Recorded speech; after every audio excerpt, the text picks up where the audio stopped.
Kenda Batamai, Mai San Francisco ki Burubura, Sema Mai Ngai Waseani.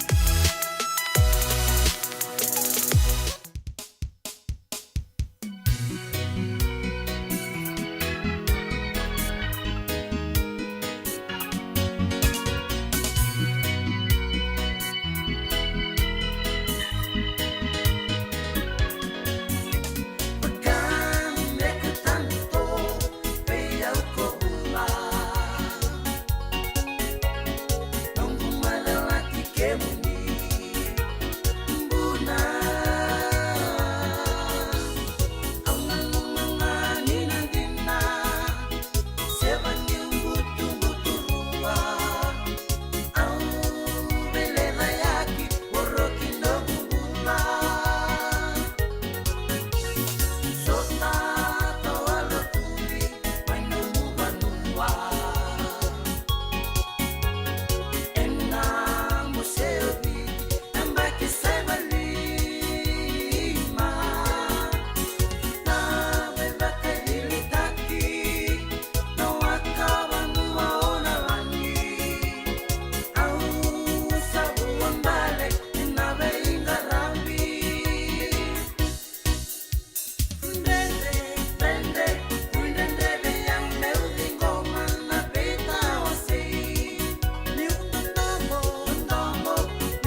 Musono, kosama kararawat takiau. Lomani nongu wale salala na tutulisan ikaw. Namarau ko kautan nararawa sa pulo diyaw. Ula wale la sumay biyaw. Ula wale la sumay biyaw. Nongo tare au sanangay wakatuebe.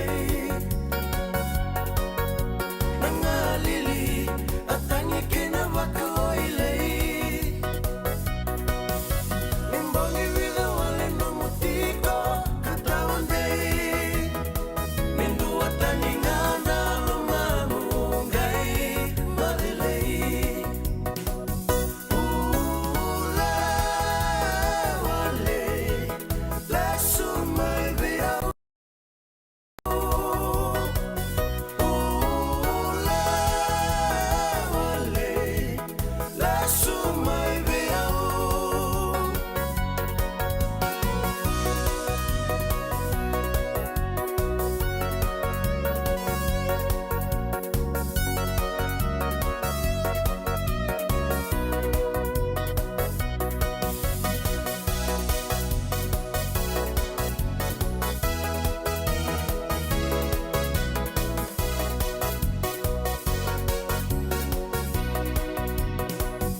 Ula wale la sumay biyaw. Ula wale la sumay biyaw. Nongo tale kendi na nomo may domoniyaw. Una medaway ala ko senga mananita tao. Niwala subito ko angay o sa wesaw. Nandina ninang bundomoni ko sa mau-mau. Ula wale la sumay biyaw. Ula wale la sumay biyaw. Ula wale la sumay biyaw. Ula wale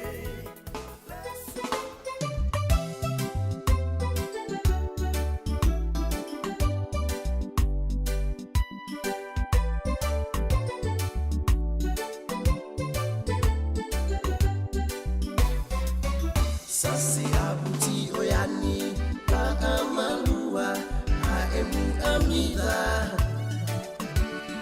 Nino busisewa ni orongo bosambai beira.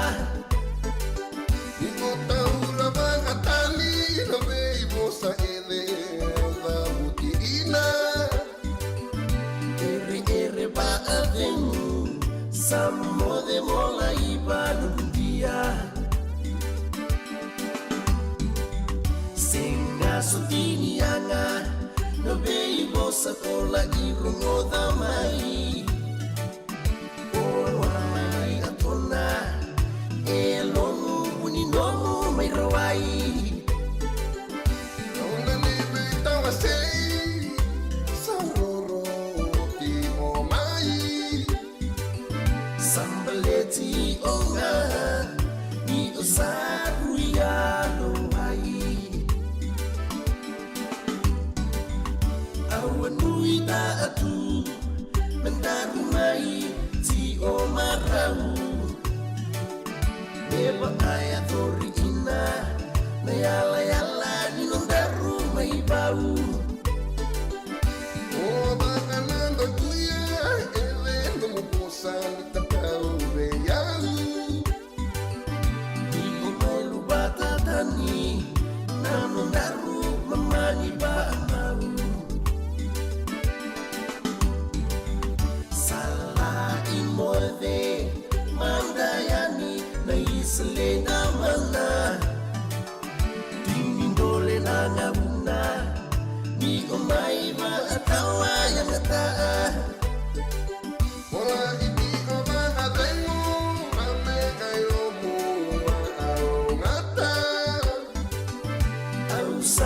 Yesu tale inanongu bila sama awa hau irea meu sana Yesu tale inanongu yasa yasa the robe abanua ilasa undau timbitaan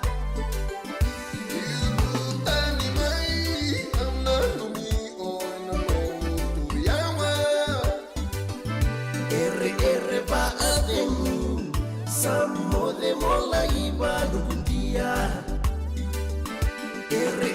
ba ademu Samo de mola iba dukundia ba ademu Samo de mola iba dukundia ba ademu Samo de mola iba dukundia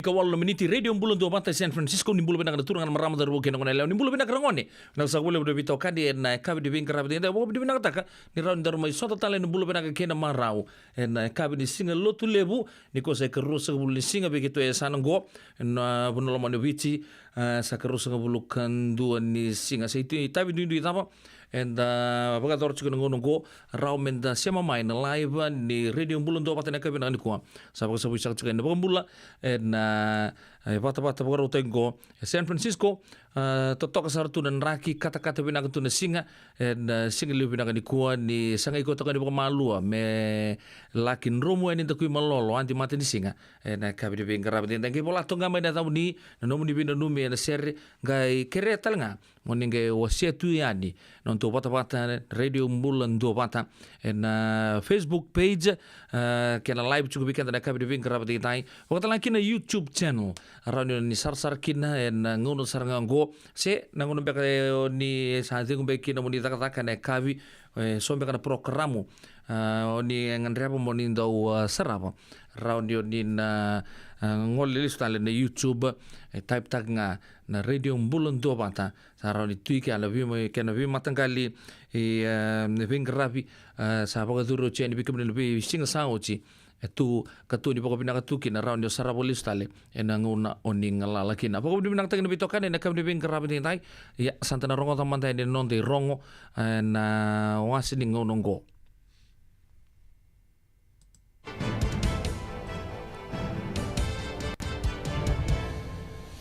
Nisambula bina kana turanga na marama na thurbu ngone lewa ke kemuni rangone sai koengo na non de rongo e na mbongi ni kwa me vaka mama nda takina sau lebu nimbula me liuti kona leni wonoa e na vaka tulewa e wa edhuri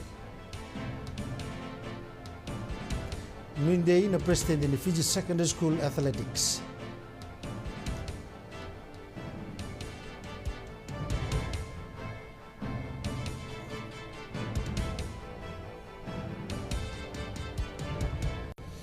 Etukuna na Prime Minister Siti Beni Rambuka ni sakena ngunongo me lorei na be kambimbi engandreba na nonda banua me ngarabi na be sauke na toso kiliu e barita kana kango korambuka ena nonondola batiko na National Economic Summit ka bagaidori ena mataka ni kwa maisuwa e bagambauta na matini tu doko batongo na kena wali na lenga ena kena ngaunandonu e ndona kambimbi kana rawa ni nambulia dhake ndona matini tu kaukawa ka sautu esa kadibir na leni mbosongo na turang na Prime Minister mera baga raida na ngauni sala eroni baga mama nataka kina na idhola ni saulebu ni mbula endan donu makati gongo tukuna korambuka ni mbosongo me baga yanga taki kina na bebu saki ndina ke na bebu saki ke rakede na baga tutu arto wasureti na mbosongo na toni besanga ya kanira rawa ni sanga nindua embasi kina kure ni sakambi mbisara me beso utaka na matini tu na beka endo donu medaka ya na kena ngau donu me rawa ni mbula na nabonua ni beboli burubura ramba na beka ya na kune iwe mai na mbosongo na dhau kina toyo butaki na ilabo bo rawa ni matini tu kena nonda itubutuba ni bebaga toro dekataki boga matini tu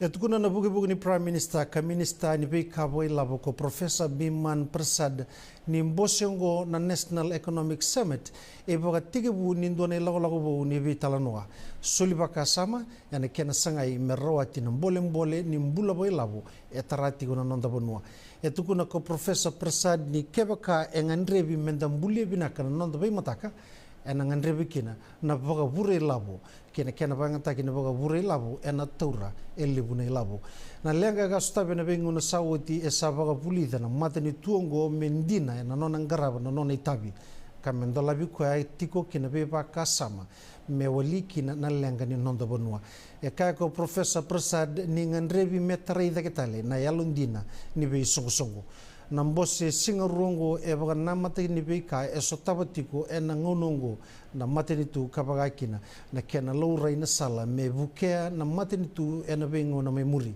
tukuna na minister ni mbose ngo e ngoni sala ni tosukiliu kabaga kina na nona sanga na mate ni tu me daga bata kira e na taunda ko ni mate ni tu me rawat kina na be ka yangan rebi e na nonda banua na ituba kini mbula bai labu ni nonda banua e na sanga ni lista le kina kena ituba kena runondolu tiniga diwa me adabani na runondolu rusabul kalima ngor na bi kai bari takana lilu songo ni Unity Fiji Party ka koba na to manda telengani mbange ni labu maru o sabena na rumbe ena Bosnia National Economic Summit ni runondolu rusabul gatulu ena mataka ni kwa membelata na ituba kini nonda mbula bai labu e baga madala tigo go na rumbe na be ka endondo no me baga duri totolo ka ngandrebi me na rauni baga nditaka na ndrakini nonda mbula bai labo na ndinau ka ndrondoba mai ni utina covid na mbole ni tumbu ni sauni mbula e burubura ke na bole sui na nonda mbula bai labo ngongo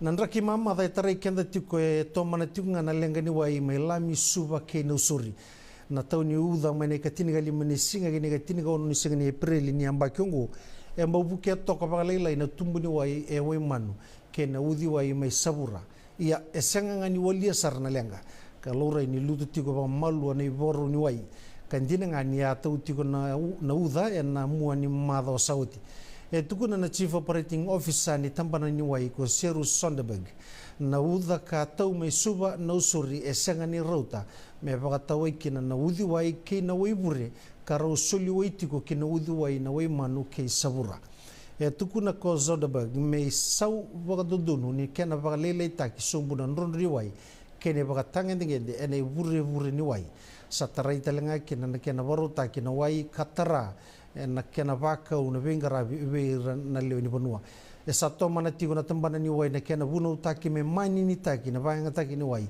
e lami suba ke no suri e sabarita kana minister ni tambana ni wai vela wa ki kenan raki ko ro Filipe tuisawau ni satigo tini na baka samalele buni tubutuba ni ronondolo limsabu ni tambana ni wai na nonda banua embasiga mai ni tubutubo na nona ela takana mate ni tudo bata me reida endo ni tubutubo tunde me ba bina kataka kina na bengara ni tambana ni wai na nonda banua e tukuna ni kena mengara na buliongo e na bula sawoti e salurai kina na be kina bimbi so e na baga na mata kina na tambana ni wai me tubutubo kina me doba na ronondolo limsaga bulu tugura na turanga na minister ni be ka membala na wai kina kena baga sabsabataki e na taurotiko na ngau na kena baga kasamataki e sa lore yongo na tubutubo ni tambana ni wai me doba ni na ronondolo limsaga bulu e na sanga i me kuwa ni da tiko tale bagandua na be e na be doba na nonda bonua na be na lenga ngo ni mbera ni doba ni na ronondolo limsaga bulu ni baka samataki na mbole so tabatiko go biti na ngonongo ke na be singni mataka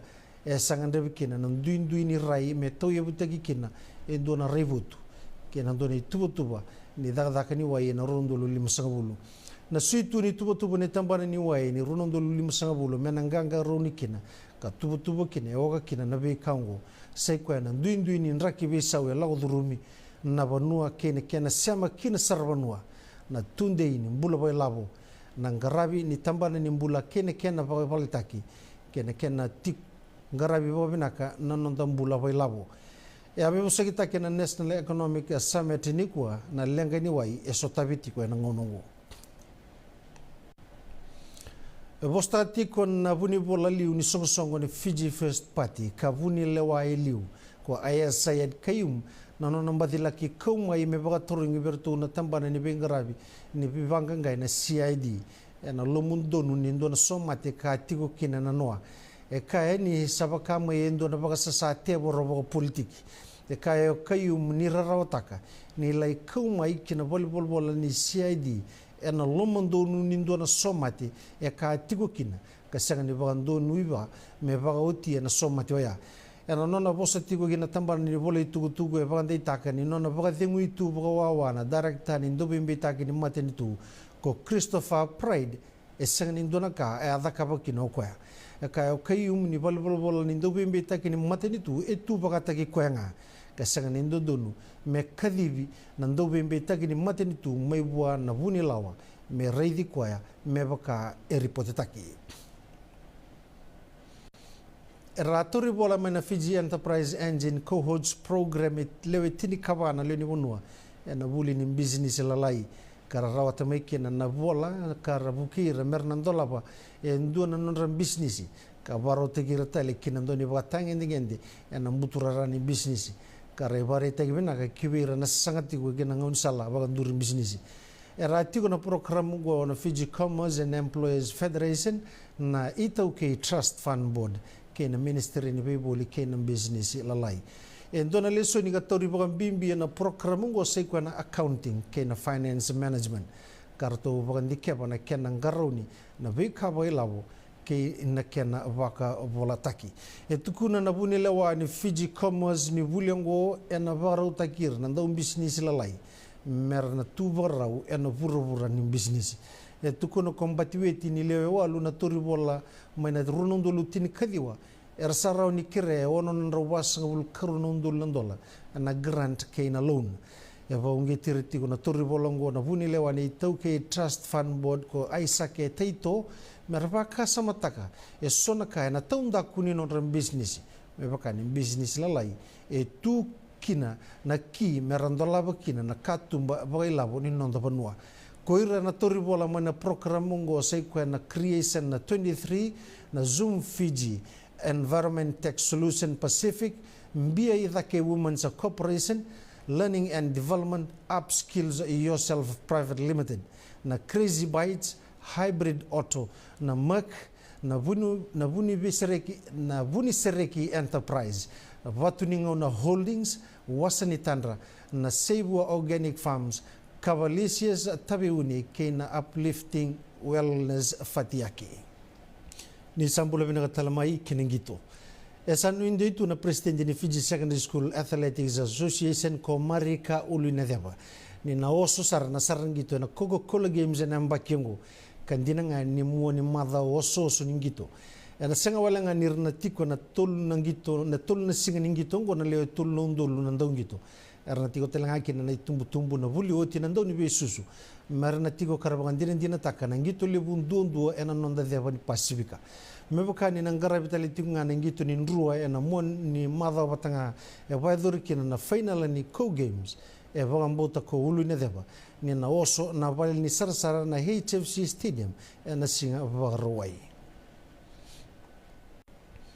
Satu na Kornibuli na Mahatma Gandhi Memorial School endona ituba ena lima nembaki kana rauniado me Kornibuli liu ena be kabagabuli kabakakina ena mbuturara ningito kila ina Kornibuli ngo ni ndona Kornibuli tigo binaka na kana be kabagabuli ia sambasi katalenga mai mekilai ena mbuturara ningito karto sana kina mbaki ngo mena toso ida kitale na kena binaka ena co games na mbaki ngo bangamboto na bugabu kini principal ni Kornibuli ko Rajeshwar Prasad ni sangani ndona ka enrenre ke ba computer kina na no mubaka sama kene lomu ni kona rawata na be ka kosa sangati ko kina ni oti na ndoto mai rawata na Blue Ribbon na Coca-Cola Games na mbaki sawoti na Kornibuli ngo sababa le kina sotsota ena mbaki ngo tukuna na ililu ni Kornibuli ko Sanjay Raman ni non radaka bata nangas ni buli kay nangone buli rawati kina na takete esana ba idoriti ko na Coca-Cola Games na ikrusanga bulu gabitu ni singa kena ikrusanga bulu kadio ni singa ni bulongo na rara na HFC Bank Stadium esuba na raw ni na saraba na Coca-Cola Games na Fiji 1 Arto sa tiga bu undingi takatigo nandoni be bagat tabli ni Fijian Sevens ko sia si fuli kenanoni lawlawa e sonandongi tongone merna baruta kiani ana Olympic Games en mbaki mayongo e saponga ngo endon sotota berna marama ana HSBC World 7 Series kasetigo na bonunui ni rato na rawata indona indambe dambe en nondangone lewa en ngito na Olympic kebaka rato ngito babina kame Toulouse na bula mayongo.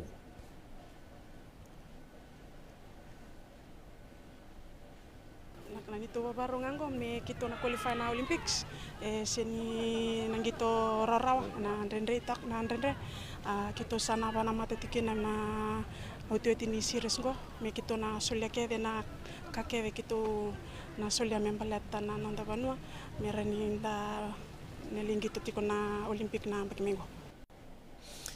Arto na sanga ni tuba suka na timu ni champion ni Yasawa karto na tango makatale na idhobi ni ANZ Marama Championship na mbakiongo kandina ngane roa maitai na timu ni na musa na madho sawati ya satu ni tuba ni timu ni Yasawa marto na idhobi tala na final na mbaki ba kangitongo na kita ndo wili kito na gitu me final kita simba wala takandan gitu kita sinta anda sinta takandan gitu kita wili kira kita na vitim kita sota tunggo men final. E tukuna na ngane kalio ni na soko nindo wibaga longa taki kwe na ngane na ena vingo na kede kame sa sangatiko waka uko ena vingo na kede sara. Vaya longa taki chinga nongu na ngane ngo do tukuna be mukwana pando ndo lalilai nita chinga na kalungo naka korane apa batana naka Artu sana babara we na ono na madhaongo na nonda timu ni Digital National Under 19 ni lewa na buku ni ngito ni OFC Under 19 Championship kana waidori tiko na nonda bonua na bula ko tune endo waidori na ngito ngo na be ya runa mbaki kana ndo bagatau kina timi mena laki boitabi na FIFA Under 20 Women's World Championship era kadibe basa vulkono ndo ngito ni mataini ngauna mesangai melorai na nonda talendi na buku ni ngito ngo.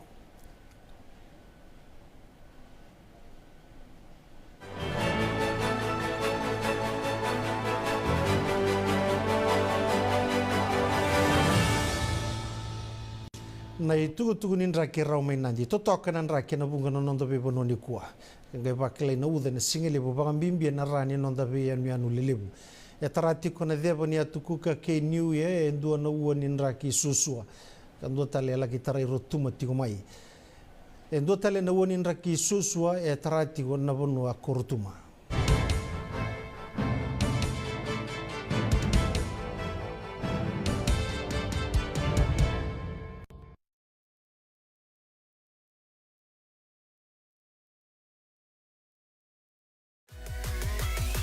Radio Bulando Vata mekauti kenda vata mai San Francisco ki burubura sema mai ngai wase yani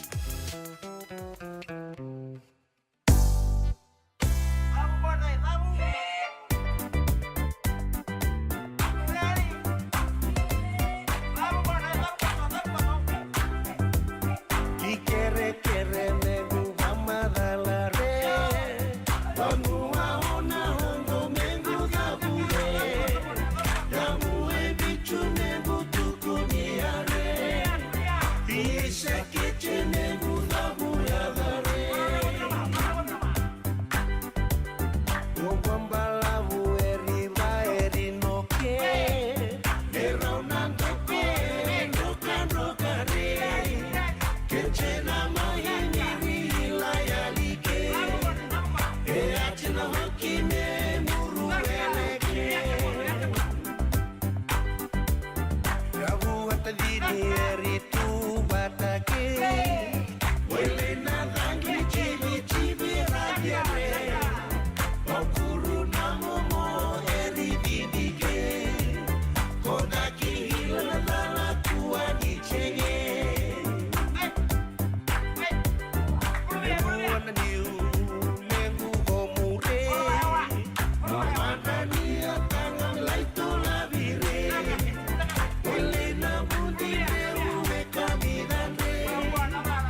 Rorongo, Polikina, Kegibi, Ikobo.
Turang kina marama da ruke ngone leo na utongo se no muni bolinga na kabide ben garaba tinta yo jina lentua atau mantinga na biba nonda bagorong sere sa boto beken de tin kelima meniti me van na keloko bagdo talen da bobo bina sarongo du chibiken da nai rongo da bitara bichika ni asona sere and sananga so tu ni bago malu me da botiani na bitu na keloko na kabide ben garaba tinta bulu bina kana ni se nda bina ise bagdo laki na be se bor no karawa nimbulu no bulu bina kame botulele Elizabeth bu imbureta malo bagdo laki na be Yavani bulo na South Smith. Bulo bina bulo tau bina na siya machukamay. Mas tapete na itini mumbula. Lang sa bole talaga na siya machukamay. Bakit lang akin na be kemdo toto kasara na sando pata chukamay na non to pata ni live na radio ambulon do pata Facebook page. Ano itakin ni sana setya. Ni ngunang ni sana duru tumaikin na be kabito toto kasara. Doangan thumbs up like kangay wasya tu yani. Non to bito kandi na kabito bingarabi. Inda san roko teman ni bito ni tuku ni bibolenggo ni sembaran da sok tu ni baka malua na wasi ni ngaunonggo.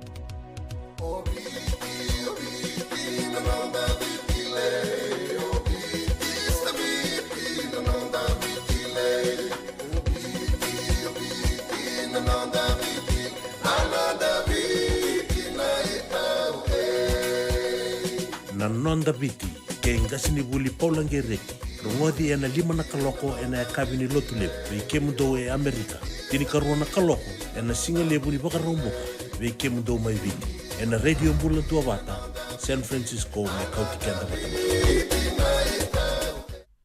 ai kemudo baka ndo tunga mai viti sa baka matalau na nomundo ko bati sa lemu ne kemudo tinika na tini bulu makau na bisikete na rewa bata red cow da saku si masarangan na ikatungo gamay tutala na kinuribondo kinambele pai correct da boleh mai be oi dosa itu ni kila kita boleh ngamai na maulimat to ngangko i Santa Rosa mai be na maulimat wele doko na nonda business na ngoli tau kay Amerika doko sa mai do mai volleyball na maulimat 4525 Montgomery Drive Suite 2 and 3 Santa Rosa, California. Endona mate kuniti wale wabekenda mana wasa Pasifika na hepatitis B. Kunei ni ndua mana baya tini corona leni winua mana wasa Pasifika Amerika ni tobi reti kuna mate ngona hepatitis B. Ongoli wake na kenara ni betobi sena tobi kuna mate ni navengada se liver cancer. And then remendo kila ke sa tebi kontiko. Na bakani sanga so tini kene bakata kila se symptoms bakabo ke sa mbimbi na mate. Mbimbi ngona kila mono bakani kebi nyambaleta na hepatitis B. Peter mai kena telefoni 526 ono vituva 51watolu sisi koba na nondo to website www.sfhepbfree.org. Isando umbulu binaka. Dosen kay tukimay, endo binaka tu bangara. Iyo, nimbulo binaka. Kito singito kibo sarangamay sa tutokan dino Pennsylvania. May baka muli ang madoni turta na tatakan na tumuni wayway. Iya, kito sa mista kasaranga nakakana mga biti. Kito rongoda, nito gay kendo na stonda ulit kikenda to kakana. Iyo, na Fiji Cover Store. Ito kasaranga ilingori, nakakede tukina. Na Fiji Cover Store. Kau te viti mai voka boleka ka voka se butaka na bona nanu. Boli te ki tukina na tinika, tini bulu makau, Taka's ice cream, na mateni, na ika na mbele. Yado kina chase ningunengona, na twisties na bongo kay na bean, kay na bungatali. Sangay lebu sarangan ngona kareang ngona binakandina. Ngay ndolo talangango na nondato boutique. E boli te kina na isulu kanta kilaita ni kina daga dilinga karami soli boila loma. Wei kemani mai Pennsylvania, kena beibu no boleh kata. Erau talangani wakau tengah mai na nomoni ota na telefoni se email, karatau nangai wakau tengah na nomon do boli. Yana Fiji Cover Store LLC, 100 South Mount Vernon Avenue, Uniontown, Pennsylvania. Naboni telefoni vitu seba vitu, wadio rua vitu diwa vitu ono, se bandu lima tolu seba vitu, diwa rua vitu tolu, se email kena Fiji Cover Store PA@gmail.com. Nungu chisu nungu banua. Dorongode na vima mani ono kina vitu ene kabuni bugululu we kemuda we California. Vima mani rua ene kabi kina tolu ene singalewu ni lotilewu we kemuda we viti. E warotaka na New Methodist Christian Fellowship USA. Rongondia na Radio Bulando vata San Francisco, me kauti kenda vata mai. Radio Bulando vata me kauti kenda vata mai San Francisco ki burubura. Sema mai ngai wasea yani.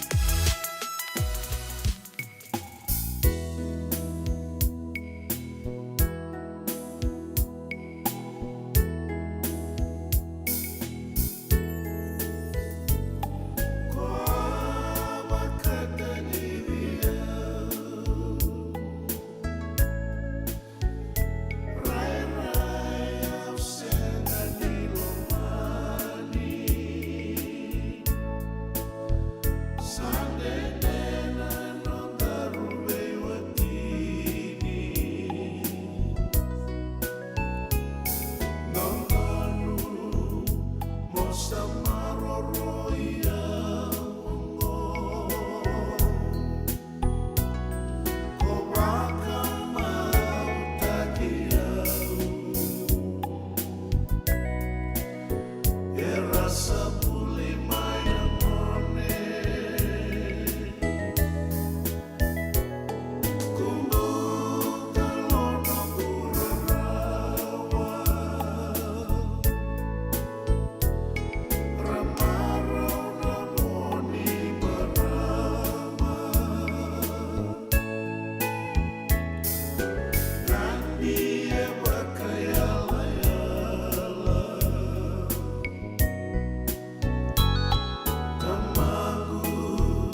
Kataronga elo mangu Nandundomo Tiba kaugo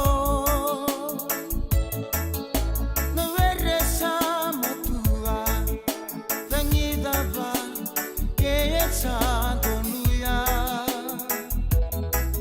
Nalulubu niya lagu Tiundau Akananuma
Ngasibuli lendo atakata kirto na matela la totoka na tangin dile ya tobo ya na kabi di bengkara di dar tobo tataro chugo to na turanga yanu se ta bombe lenga ya ndana ga kilao ya na ndo be kana ngauna ndana gerong to bekin na ken ital no ai si bitok beken na pa na ruana miniti poko di nang tagi chuna bitokan na kabi di bengkara bi ndende na no wa bagre ta chugo ndo na kabi nang gonang ngunu ai so mi wai drinking water lebar tu tu depan ko na rebuni wai rebina katsara na wai pakatongo kongo wai water H2O ya ni o abore ta chon no tuli kapani ngonta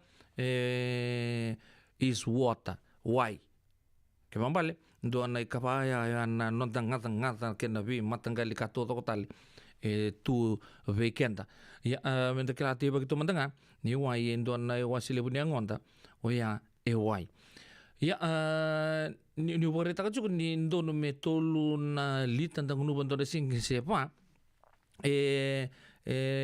rto tu kuno rino buni wai rao ni wili kan ti se wai ni moli me liquid kan wango yo no mandesa va na lita vita rabi saranga mo ngunu bangai ni bakon dua sangka me baka buna tu na nomu la ko vita rabi tu ni vali baka ding ya ni kuwa na talon talanga kin ndo na kabinang ko mendo bi bakan resto na tamban nimbul ai o sa di binaga tu so ndando so tapango sara sang sa tamban madraken bas ndo madraken tombale to tukuno no buni wai not necessary mo daka ba na bising kama tanyo sa to mendo na bagnimbula main pasang bulu kalima la kota kiani sa siang telni ang mo na fosta kana ngomu me baka nangona sengai o tumbu da kemekin na dollars la kota kemai nangona ni wombula bina kasartunga mekin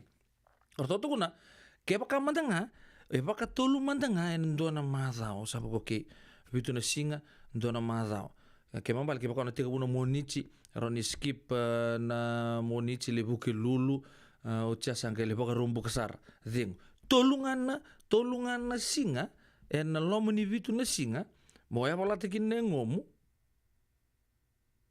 tolu sanga bulu na miniti ndona singoya singi kene balengo mo sa taya besar tu ngabakan dinamati stroll in the park retuguna that won't work iko mo sana tumbale ken ndona tumbo ka palang go vigorously ke baka tumbale kla tumbale to baka mo power walk ardo kila bina kana temu go na fitness fanatics na fitness gurus ya mo tumbale mo ya pala to nengu mo ngun lengeli dengu kina tol sa bulu minicha sa pakila sarangan buno wike muni sa ya pala sartunga na no system ya na beka wo bakanti taka weekend so endo ndre chuna ko ile ngombe bitu na singa mo tolu sanga bulu chuna mini chang bakar taka bika mene radio bulun to water tundo pata kener na buni wai lelebu no to pura ke bako sa to mutana bakini bula ba sanga bulu kelima se mena ba sanga bulu mato ken sa singran indan le bakatal tu na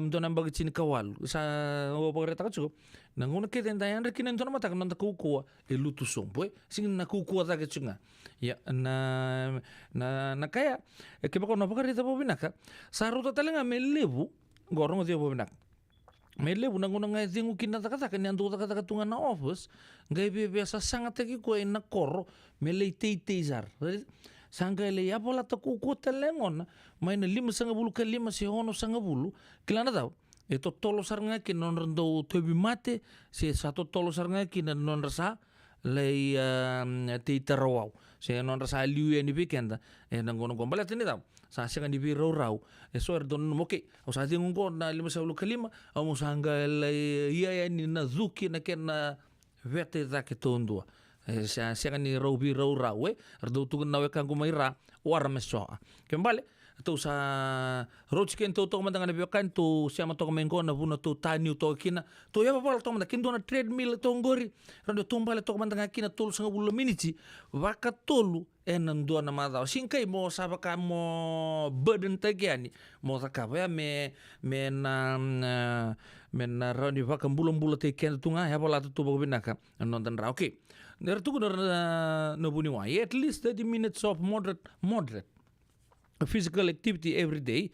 Matay matanga kiba ko nasanga mona lose weight se kiba ka o vinakata chuko mo achieve ta ke son fitness goals kamu to sa ndo mulu muchinga ya no na sa exercise ya ka to ko sarasan ya to mai kemni ka tuku telanga na lepo talanga bekenta ngona santa mai kana chuakin santa tambi chuko samberan na kena baka mo itu nakakan na metabolism rate erdo tukulan fafalan kembali kan santa bicu ko sa taba kilamen sabe pokoli bokalilay si sabe ndre bokalilay na kenda baka may yo koya sa tumbal nga bokalilay nakangana taka na buki kenda chuko mentara ni lutu may pokobina kana ngonta kin ndua na kela lutu enda binakata na bi baka ndres tunga bikenda lebu bikenda sando matau nga da betong na singilio da baka ready putong nga pango langanin da sa ako tu na snacks le kabi nga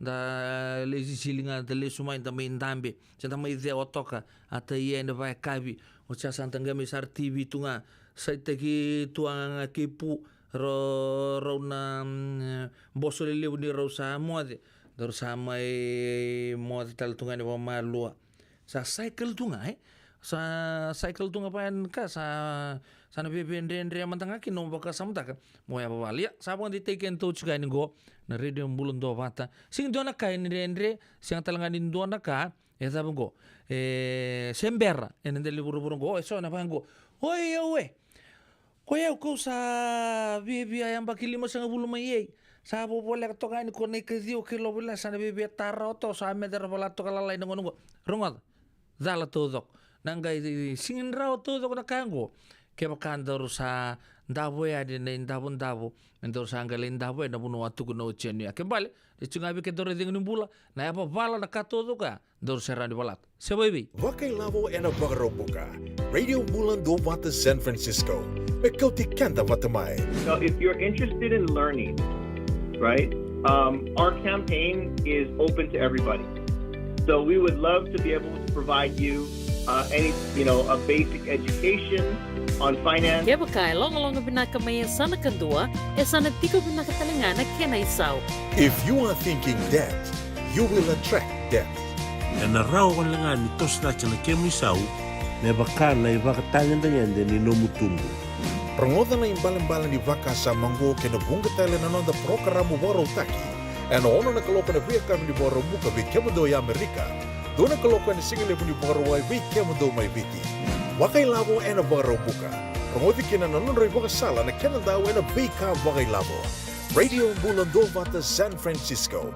Mekauti kanda watamai. Andre mana vi buke ena kena semi na libo seneges kita urani buke iko.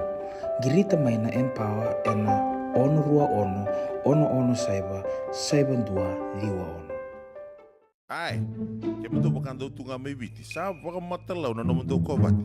Sa lemo na kemudo tindika na tinimbulu makau na bisikete na rewa bata. Red cow, wupu. Dasa kusi masarangan na ikatungo.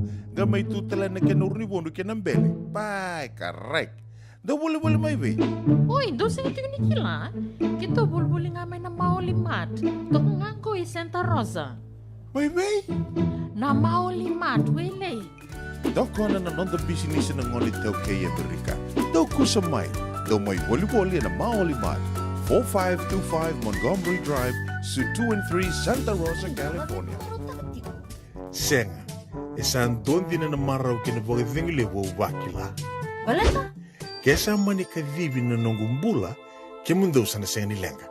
Doon na senga talanga ni rere walo masemundo warakati ko nila bundrang-reng. Balata ni swata kabatu na nongu life insurance policy. Iko na kabatu wakatabi sa tumumantanga na numundrang ay senga tu naman tutupepa. Sa tiko na mate, si senga na pepa, senga na lenga. Ese rawa nga nindu na nongu life insurance vei Lincoln Heritage Life Insurance. Na kambani ni life insurance kanga niti kenda binaka na ito kay kanda sa may wagay tiko-tiko ngoya Amerika. Rawa-rawa sar na bawa leo fomo. Text mai kina wasay wawalu, walu wandua, tolu walu lima, and a kenay tuku-tuku matay lalay.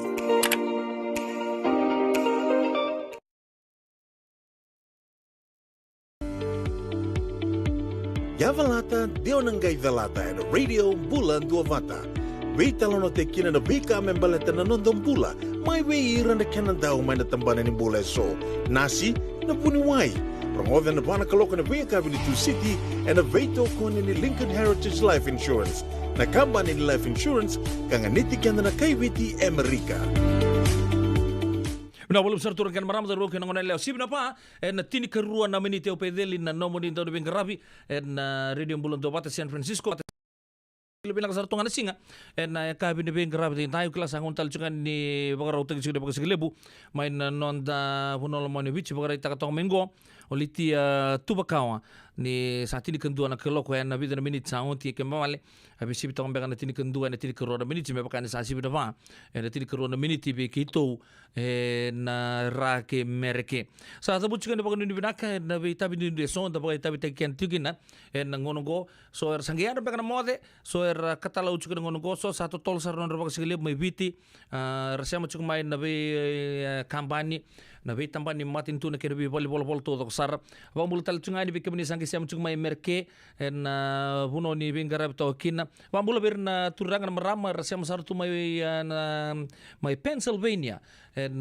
kabilang kuwa torong ngono binang mo ba mul mantanga we rote ulila kemba ratu binang sa bole puna namuni garab ta to mai tambani ngore nuita kini totok chuk na tundai manibusi ando to gunang turang naita oke lah sacuk tal bekan onda buru-buru lebunggo en ngonongo ya bagun ni binak to ni bikemni na bingkara tu ana bitom budi woi indu so my Pennsylvania bakatala kina my Texas and a state level tale so patala kina bikemni na turang ni viti so tale bekan marama oni sando on rebutun lori level na interstate oni ngole wabu tu na state to doko na East Coast kina West Coast mai bikito na West Coast kota yani en East Coast se puno ta banga oni tobok to kina bio libo non da bito kane na kabri bin garab din dai kemni talanga caregivers and a big company indu so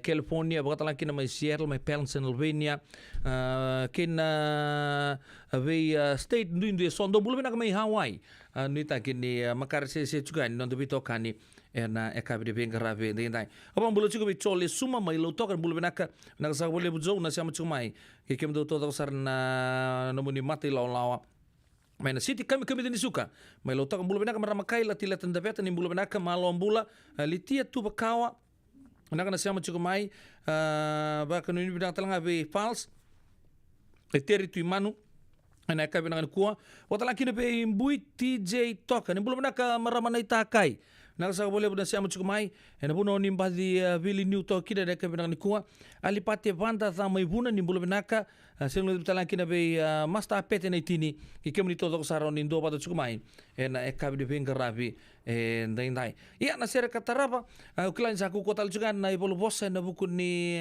nrangito na ngoni buli na karosa bulu kabit kena karosa bulu kazio ni singa na co games kena benang sa ndambi buli tu na rosa bulu bakatata na embaki so etol sanga bulu so boleh asal bahasa ulembak nindo ya dong amen kukula games matai mantanga robi guys tagi tu mando na tao na le ceta katungan nong korni buli se orto no bunor to bul to kinangone ni obi mai na no korni buli ota ibi aduro bo bi ngone leo sartunga rururu na masa ya wele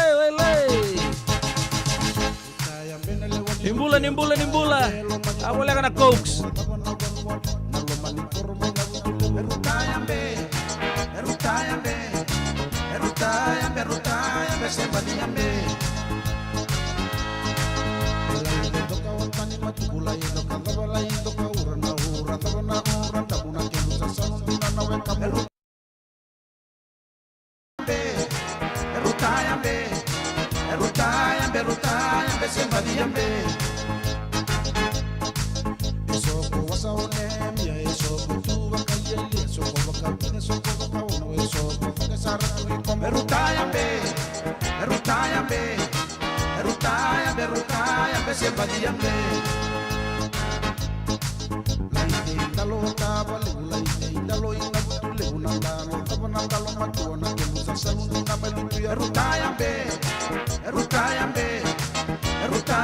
rutayambe sebadiyambe.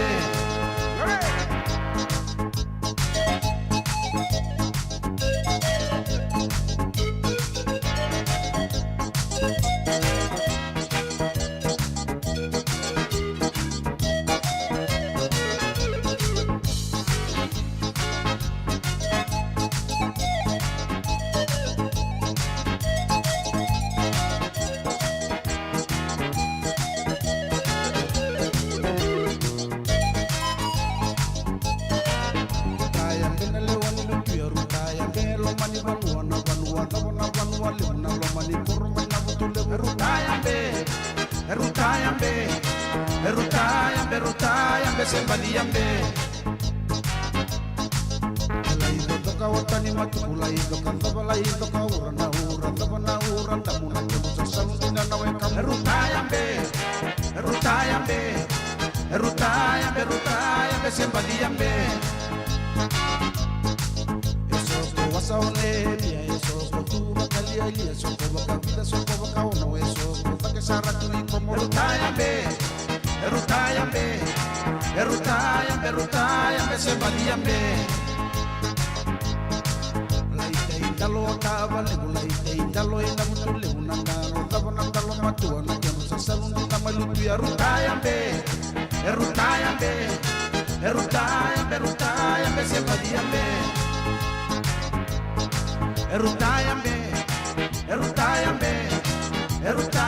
Rutayambe sebadiyambe.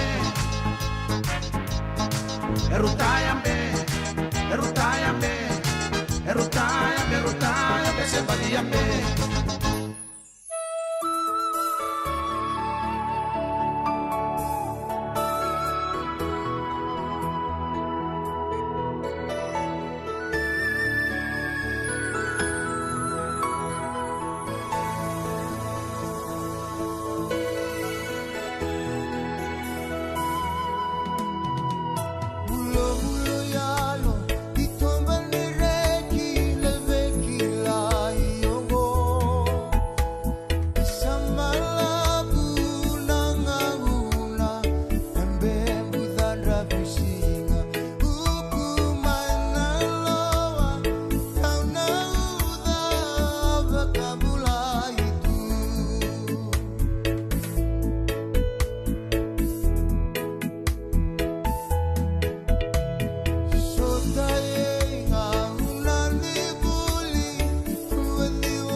mo Manuel Lisongo, Neymar Limat, Wali Maru 5, Montgomery Drive, Suite 2 and 3, Santa Rosa, California. Kena marama terbu kina ngone leo pagobili minang takicung na bito kandi na kabi dibing garabi na isip na ba na ruos nga bulu katol na minit sabi naka anda po binang talanga be mauli mate na bugo non tondo bito ko chiko na bugo ni kana do rongo bagi chika na be tuku so na be akabi to sarna isip bugan non de tuku na isip talanga ni kene wase na kabi na ni kuwa o yan na visure chiraram bangondo na visure chiraram ba weekend to California don visure chi ngoma virtu na turanga na marama daru kinangone lewa my Haywood and sa kilanga ya to nga weekend to in the Bay Area ngo and buku chikunga nindo na sasanga ka ubagare to nga usabango mata binakasar ngamin da ngole tuyani dalito konir tutu na mati law gongo na karusa nga bulisi nga ni bulome ke mambale ni ko se karusa nga bulne perel dua na bula maingo karusa nga bulisi nga ni bulome ngo sanda bulongo di rautu ini kina ne biokani kana biuta katal chunga non tundu ni pepa na radio bulon dua bata 5 na kaloko kina chini kandua na kaloko e nambongi 20th May 5 p.m. to 11 p.m. O ya na nutu sasanga na visurit talanga may na Mbula Bay Volleyball Club Cabo Barrel Party. Langa serkina na bonga ke munia na kene lulucho sa tege winingolo ke turangayan nutalanga ciu alomani. Ngo ke baka on ngole ni kina kena duru $5.5 $50 prepay only sa wiliki na nomun na lay somiangona ni na lay vaka kavi pagruta itu na karitoa na waka vavi na beef chop suey ke na chicken palau ya wata ke na nomuni na vakarongo ipakatangin na sere mabirto na buongga ke munia ke mambale nyo so mga $5.5 ya sa warong sere so miangona bagay kabi asa ambo pao pek nga na $5.5 ya na siya nga ninirto na din goma chugo endua na sende matani katu monggo pa kami sa volte giraw ay prepay ke mambale na ngona sarangango ya erto na en chuko talang loma don na bunuan ni raw ni nalay voleki na memuni wine sambutun don alcohol pa ya may nabito na kaloko yan ang dola taljunga ya o sana hulia nga na memunguno at your own expense okay na bunuan na pagkadurikina 21406 Foothill Boulevard, Haywood, California na Eagles Hall. Wakan dua tali. Ruan dua pa sa ibo ono Foothill Boulevard, Haywood, California na Eagles Hall. Okay, rongo tungko. Na dua na namba Ronyo Zelve Peter Isaac. Ronyo soma rawsar nga gono mutikite gamo pa ngaling tuya. Ni bekento in Bay Area, California, may Sacramento, may LA, so may Seattle ni rongo tamo binaka. Ngona Mbula Bay Volleyball Cabo Barrel Party lang serki na nabonga ki munia na bagadur talanga ki na ngunyang gona be kani Cabo Barrel ucha sanangai tu na bagay kabi. Curry chicken, beef chop suey, roasted pork, chicken palau. No cash sales at the door. Alcohol bar opens at 7 p.m. at own expense. 21406 Foothill Boulevard, Haywood, California na Eagles Hall. Rongotango, ranyo zel sa rabagotolongo ve Peter Isaac. Peter Isaac, no na nabo ni talibon go. Ola sobu. Ranyo krem taka 408-637-3284. Peter Isaac. Peter as in P-E-T-E-R. Isaac I-S-A-A-C 408-637-3284. Yan doon itukutuku. Kaya siya butsuk ni tukutuku. Mabirto ng Mbula Bay Volleyball. Na buku ni Cabo Barrel Party. Kana baga durutsuk ni karurusang bulising ni Bulo me. Makatakatoka. Tingin ni singo ya. 5 na kaloko na kabi. Kina tinikan 2 na kaloko. En mbongi. Ana kene kerua sa ro bola katal chunga mai na Ono Foundation Seafood Banquet na buku chunga no to sasanga taka chuko o ya na no do vaga isulutaki na nonra uniform nonra uniform ni buli nonra ngaza ni buli lai tale sor na ngone mai na tini kanto na kurni buli mai kandabu angor to ndo bita bata chuko na turangin marama ni tigi na turang ono na sano kada udah kwatur chuko na seafood banquet ngo asado do bagaro rongo chuko na bi akabi o yana katin ke tolisinga ni bulu bina ko me mai na ruana koloko kina vitu na koloko na bagado chuko na diwa Roseville Drive San Rafael na bika todo kortundo bagado Ono Foundation no to ngale bos chukina isa bagado chuko na bagaka bina singa ale pani buni turanga sera maingiri watala kina biana sakuri tamana donan ronan dola walenga oya na isau ni tikiti pambota ni sabe devi kendo to batu na vital no tando nda tondo rongoda chiko na via capito do sar sa bagandi tikiti langa men sabo bola sar chu nioti oya na tikite na ngongo ya ru tuku me tawana toka na matainga ni nonda to iwase ni na irongo mai pali song kanta to ba video bina chuki na mauli mate na buku no to bito kani chiko no to so mo chiko bai live weekend ena ka bina kali kuai nai karua sanga wulu di sigri bolo merong wa turanga yanu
Radio Bulan Dua Vata, me kauti kenda vata mai San Francisco ki bulu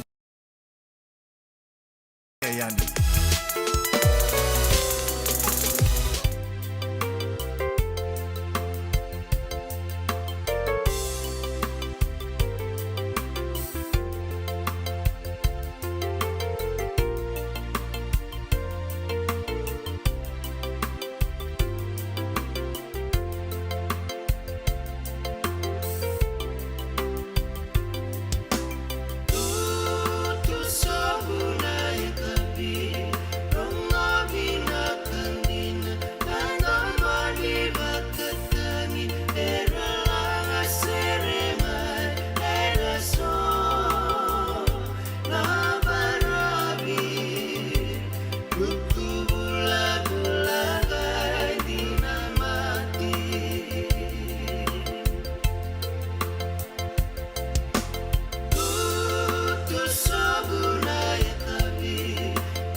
Ya sandi sar totok na rongo tu na walni na to bakatangi na mati lolo binaka na au ni mana ke lui na birbiro ya na bilu tagi magosa ni chose lebu na talo ni lututu ni ka virtu sa talo tak cukup kenta na ka bi venga rabi ndai ndai na makatal cunga mai na lima na keloko na ka bi kuwa enta na rongo daki dan na rongo talikin na we na isia bunni robi talon noa kena nonda ngas di buli bosa kena itobo bago bici ngas di buli polang gereti rabagarita kacumai nira tiku ena don bos ya rabagarita kamai na kagumai indele makotungo torga vital no tu eni nambong mago kimni nambong ngori sana uchki na bingara bini radio bulan do bata asama ni kira toma kino socia ni kuanta na rongoda kina na isebu ni rovital no na rona madao saoti anda bogo bina kan ni satu na teknologi na gongo we kimni sember chumber bandu ni rongoda na vital no na ken na ulu tanga tu na be kapito do ni lotu lebu o ya na non da viti na non da viti ke ngas ni buli polong gereti nge nama ka chukumai nandua na ngauna leka mongo sabo bina tak chuna bitokani o che vida na tuku ni bebo lengonda ke bina no mitala mandani na ser Isando bulu binaka. Bola. Dusung kay tuki mai? Iya. Do binaka tu bangara?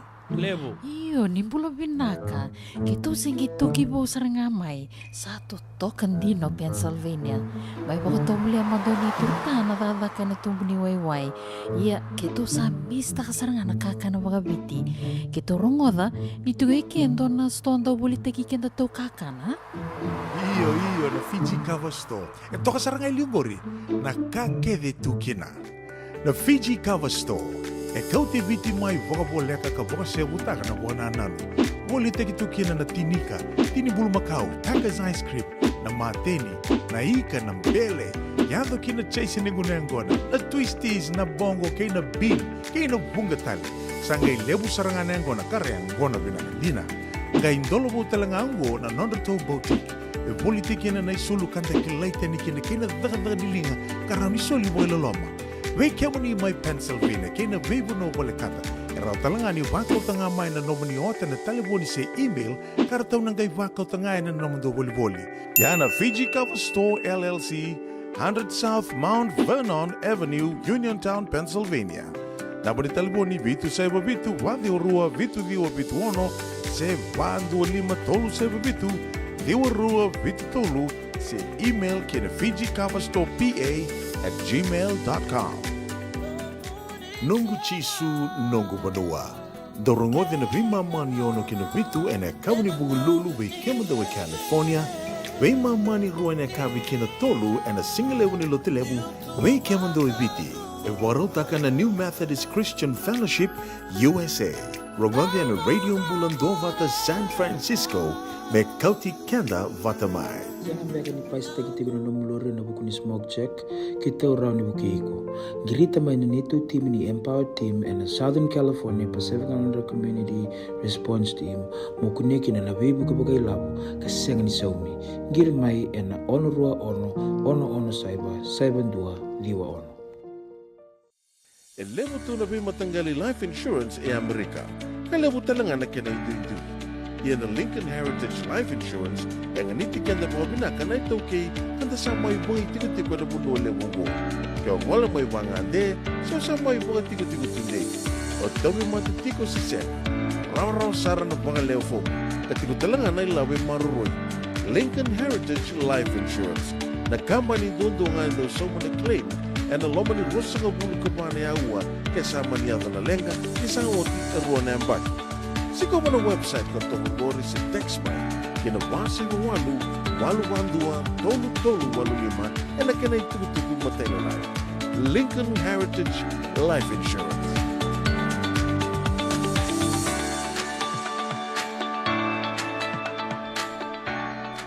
Wina boleh besar turun kena marama sabo etini kelima na meniti me lima na keloko radio bulan do bata ke woni sange sama cuma yo pedi la no no menito no bingra ko dim nak tak cuma bitokani na kab di bingra bedin tai baka me ndona kan leo bonua ratambili cuma ingo San Francisco downtown na Chase Center bitu na keloko na mbong ni kuwa rona soteki na rona timi bio kan ngorto me na korturanga na mad timi ni Sacramento Kings ke na mad timi Chambeni na Golden State Warriors go na basketball na playoffs ni NBA sa reta na matay ni Ron Nangito doon na non ramaro toko na turanga na marama dorobo na ngone leor do toko na Kings na timika based mai na korturanga mai ke California o ia mai Sacramento sange matei talanga ningona na history ni NBA merto wana timi merto based out of California merto lako todok kina soto ni playoffs ngo na Clippers, Los Angeles Clippers, wakatalang kina na Lakers, Sacramento Kings, kina reigning champions o yana Golden State Warriors. Ya, atau sa tega bu merto tekia juga na ratu rotini sa ratu matai ninggito wakaturi saranga mai Sacramento tunggang kina na tukini rara kede karua au sa numa kita sa na ni nanre na kenongo ya artu maninghanga tali kid bola kai tunga na kai lili buna nungu toka ni raba chungo ya sa uch talanga tini kaono na embaki artu ya top mandanga na playoffs artu na Sacramento Kings nikua sandundo nume sananganga na Golden State Warriors na katulu ni rosota rosana mai sotango na Chase Center San Francisco leu sar chuga ra kata taro chuga na buna dona tarambule buni nito mata timingo Green Draymond Green buku ngani non do lebu na kando bata ka toka na lomni rara na bidan ngito saochi mani tuguni me wakati ngui talamandanga nandua nangito na siang talambanga ni saumi yo klana dorubungo sana bibia ndoraka na zato ni alon ngo baka mitarambu sartunga ni mata tim ni Golden State Warriors na wingau na ya na singa ni kutelevia toka na mata tim ni Golden State Warriors bibia sarna dorbu nda klana nondo burubura na basketball toka Steph Curry ko ya ni onga sulewa indon na polo mai na abunwa ni wakaduru pola drip ne kila no bono ni tol na mita ai 3 pointer sambo baya menangge dal rona pasap sabana ka tolingo nungo ka lili busar chukar sa hope chuko na ngangango na Sacramento sa na bichir to serngai na dona pole position merto na advance yani na buku ni ken sa sangai chuko na ito bili ni NBA na ngono gogeng wal chuma tangamai sare na rotini ni mata time rua sa zembu itu na Lomani City ndona kana no bangmurian nang gitongo wirna wekande merke ko ya bakatunga na ragabi leo ya bitu mai na nonda bono Lomani bitu lago kina na bet na oson na be watering holes na ba zena bi bono ndo bagador kina sang wala ni rono timi ngorong gitu na playoffs na be timi raki na ve state todo ko merke vala taka chuko di na advance chungani me adobo sarani na final ni sot lebu sa pag ni bilak tu na matime rua ke kamuni todo ko sarme Sacramento klani so smile to ka nangunongo apa mimbi kenta nda sama ke chonta ka tu na FIFA ningi tongo ya nakabini kuwa ni turara na Chase Center to ngole so mai kinor to Sacramento Kings merto na sanga merto mani 3 up tigirto na dorbo ni Golden State Warriors o kila norto na siang ni be bamol molumu en ya kabini bing kabini na kuwa en vitu na kala ko sana tega bukina nangito bulo benaka chuta bunda dona ser mena numikina releni kor mai saru koro ke dorbo le ni tim ni Saru Dragons anjena rugby league Saru Dragons ron sotu kina mati min ndera Panthers na top 8 en non da buno Lomani vici come on Panthers na matimi do bilu TikTok na Mr. Hulanda Kuitonga oyana madetimi nantiara Panthers bulu benaka bekam do na madetimi rua wambi chugo be chuta bunda gerto na gangs mai Saru Koro na kabirikua wambulu talchunga be maramatau mareta lalanga besi ni bulu benaka bina sabole nando siamo tumai eno bingono mai Liverpool ai Sydney Australia bulu benaka bakatalan kina ndona ser menomikino litia tubakawa Ntore sera binong ito kani kero tigung goy pale. Bulo nang karabatu virsine. Bulo binaka. Binaka sa boleh no bito kani so sepa boleh tawa. Isa sabi sa umbe kana ita. Bulo binaka bro ngor. Bulo binaka jole suma mai lotoka waka no ni binaka tu yani ve kemuni. Na siamo chiko mana city kami ni suka. En ekab de ving karabi. En dai baka no ni binaka no itagini toka chiko no bito kani. En ekab de ving karabi. Dai. Sana ndua manda weekend na serre. Mai be sakiu sambuli toko dotungan na kardo tuku no palangi all is gold orto mena mara orto ndo iro mbutako na langa ni song siang madani landa berturi da dombe kana buat china ndreu tu loma siang dombe kana kuro ro siang dombe kana hey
Maram daru kena ngonela foto kebekenta walu de miniti me darongote ni na non debi talno en debi madau kinga sibuli polongere to talno ta chungango na basketball okela lile busar nga rasiam tal chunga non topo noloma ni maibichi era na bare chue pa mata go ono portanga bikubuni sona snippet lalai ni non ro kerua ni sota mai i Sacramento non turara na Kings we na Sacramento Kings ken mata tibi ni Golden State Warriors ronan gitu chunga bitu na kolongo na kai binanga ni kuento nang kito ya oboreta ko keta nang gitu tunggo na milon neto to tu kembali bikubuni ni na derbo ngone mai bici ke pakasabe belenendre na rakabiu klar to mai rewa to rentong kito basketball rakota no irna babalangi to mai low talk kasar tong kito abo kita tunga nang gitong ko million ni nga ba million yo irna tong kito to kinta to kila Michael Jordan ira to ko nga ba kasama ta tunggor korto sana kene latest domingo Steph Curry ya no warta matanga ni kemini lawan ni vida na minichingo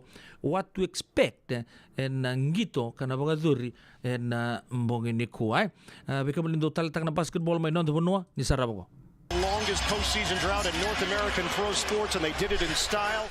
Come on, Steve Kerr King! was actually satisfied with what Go, they Warriors! did defensively against those handoffs in Game 1. Sabonis right to the cup.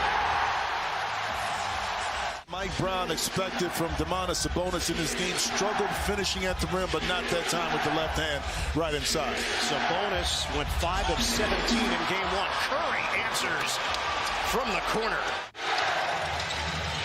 Looney tried to pass it inside instead. It's intercepted. Ahead. Fox slams it down. De'Aaron Fox gets upstairs. For the Warriors, keep in mind 15 turnovers in the last game resulted in 16 points, and they have a habit of being loose with the basketball. Thompson, bullseye, it's a 3. Sacramento opens up 2 of 7 from the field. Thompson didn't see Fox, it's a 2-on-1.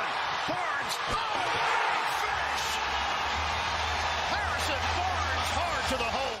A 3 ball, no good for Thompson. Rebound Looney. Takeaway by Fox.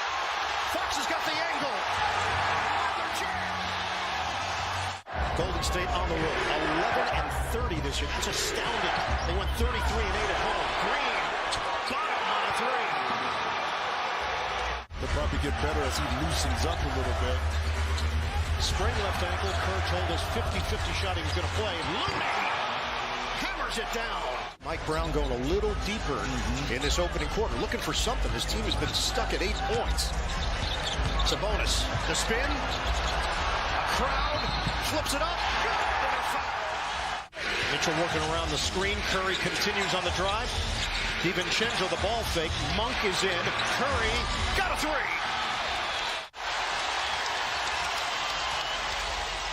Fox using the screen. The 3. Yes. Some sloppy play, but also some bad decisions right there. And it leads to the bucket for Wiggins. Beautiful play drawn up out of bounds, and look for the same play to be run again to see if you can get Monk another look at it, but a good middle pick and roll. A rack attack. Kings with a chance to grab the lead. The spin by Monk. The jumper. Kabam! It's a 3. Drive and kick. Monk, is he feeling it? Short. Monk follows it. On a kick for Herter. That's a 3. Bottom.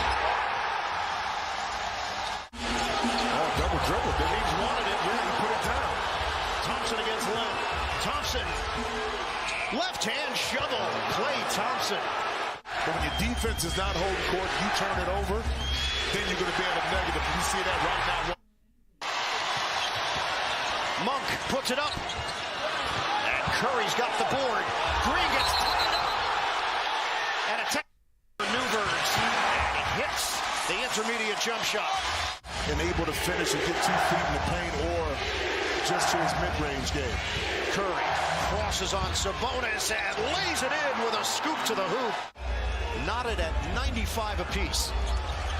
Fox, the cross, the bounce. Sabonis came out and closed defensively to help create that shot clock violation. The spin, Barnes, the is good. Well, let's see if they run something quick here for Klay Thompson to try to get a shot. There it is. Thompson on for Barnes. Hard drive, puts it up. Harrison Barnes with a flip to the rim. Foul on Wiggins with 1:22 to go. Monk splits defenders. Sabonis drive and kick. It's Mitchell.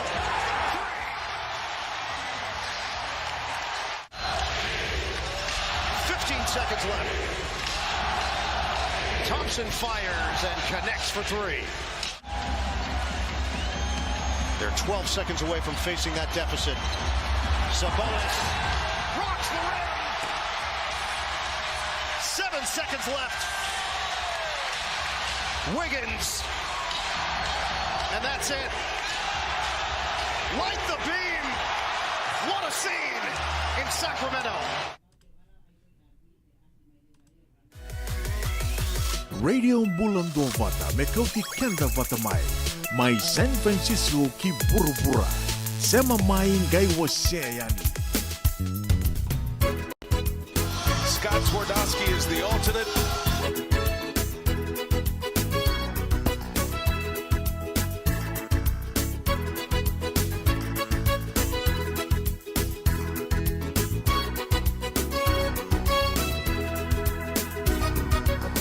Tukuna mandamo kila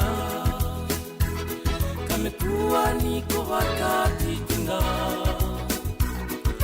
tosoma na mai andaru begilai murmoda rongari anga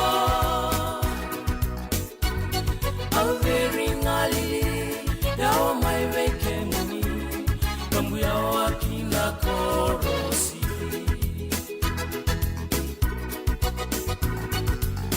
Ngarava kakaroni yaru Korbo unongu yaru Nduambau Bebu eti noki noki Eranga rabita yaru Muramoda Rongori yonga Alveri ngalili Yao mai vekemuni Kambu yao akina korosi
Kita 5 menit sahabat tekilat telang kita minta sarung teman-teman ini don siapa ni rovital no ke non tanggas ni buli non program boga mazawa na non da viti da bod binaka be ngasi buli polongereti non do boga tabi to mai via capito do sar ya usa boreta kachingo ne siapa ni rovital no dan rongo da telemandani non boga mazala tu bekenda vida na singa saoti ngasi ni buli Paula. Kena marama tu roki nongan leo sandi nasar na utongo nomu bolinga na kai bibi na gani kuwa na marama ni liku mai na yao lebo siamo chuko mai joji na le ndua weekend na kai bibi na kiri binga rabi ndai nai siapa to endo na ua menda vital lo ke ruto mendele makotu au sana numangande sandun do meta vital lo na vana koloko ia au sanga redengo sanga kena ngauna sa sibi kenta na 5 miniti eu pedila novo no menindo bem grave na non tu salika kamburaki vago bale San Francisco na ya kabi na singa lotu lebo intai waka bi na tagi chukuna bito kani ni sana renga mai samba di tok na non tangkas ni buli na ya kabi na ni ko torna ngono ko bikin ta pakita lamanta pe ke menu malo sar baga lebo bagan rakai malo baga lebo ni rao ni tamai sota tali na wete to bata ni vital noa na kabi na ni kuwa no tongkas ni buli Paula Gere. Cinu baka nulia baka mbula manta. Hebe ira todo ko sar cuba na kabi na ni kuwa. Isa manta nga baka mbula ve ke munulea. Turanga tu yo no. Cuma nak ngerti kor. Iya. Atana turanga na bunsale bu. Watana ya kemana na turang na marama mana be asai biti o nindu kilana no ni dan ya bu baka turang au nambalet sa kachiko. Ya lagi bina kachiko isu bini kuah dile tu na singa sa katakatsivi tale. Ya sa do taka. Una sabole po sempre ni dormo vital no chico na yuchuchi ni vital no batkir na biokani ni kio mse warai ke munichiko wapambula wabu kichiko na lo menia sana wakaturanga onai tasir na buno ya na kotoki na uto na dormo vital no ni kuwa na ve madha onda sana ngai toki chico yani kila di ndo ubi mama tongan ni nao ndo rubital noa ero ni tosunga na bidang minici na vi kaya itu tosar memang leten ni turang sosar antasan na 3 busar nga ndo vital noa oya na lomon ni sana buku turang ni tasiro kila ni kebun ni sa wabu kita ndo viti na buku ni kena pakilitu na ndo tobu kena bosa na lomon ni sana buku turang ni tasir ni rao ni talon no tagamanta na kena tawani mai na nomu nikila sember ni tomani cukup kenta non tapi tal no na kapto tega busara nga mai buna to nga yado iso buna Bila maleu malo sar maleu ya na kena tawani ni asa no na tasi ri sig indu kena tawani na be bunu tali so no bunu te ke bu na tolum beka na un dolu ne baksaoti na non radambe mai na tumbunda era voto kai nikua merkai lapita era liumai na yasa sera sakila ini radambe dona kani wasi radambe mai naviti dona kani wasi radambe mai borewa dona bono menan ronga ngai dona kani wasi radambe mai yanuda mai duvu mai nan ronga Oci orang kaya laku tak mai, orang laku back mai Vanuatu se Solomoni, orang kaya laku tak mai, ya orang tahu talita kan cikui baravi. Kini balik orang laku tak mai, orang tahu mana mandai sona yan lalai berkata ki na ingani la kemba ngau koro desoch. Panu lewu sona mai panu lewu ya sari di kombia. No que tengo retawana, sa oci ngado na ngau no balabu si, bakon bateni bibi ndo no nembaki, orang kaya tik bumeran laku tak lo muni unua.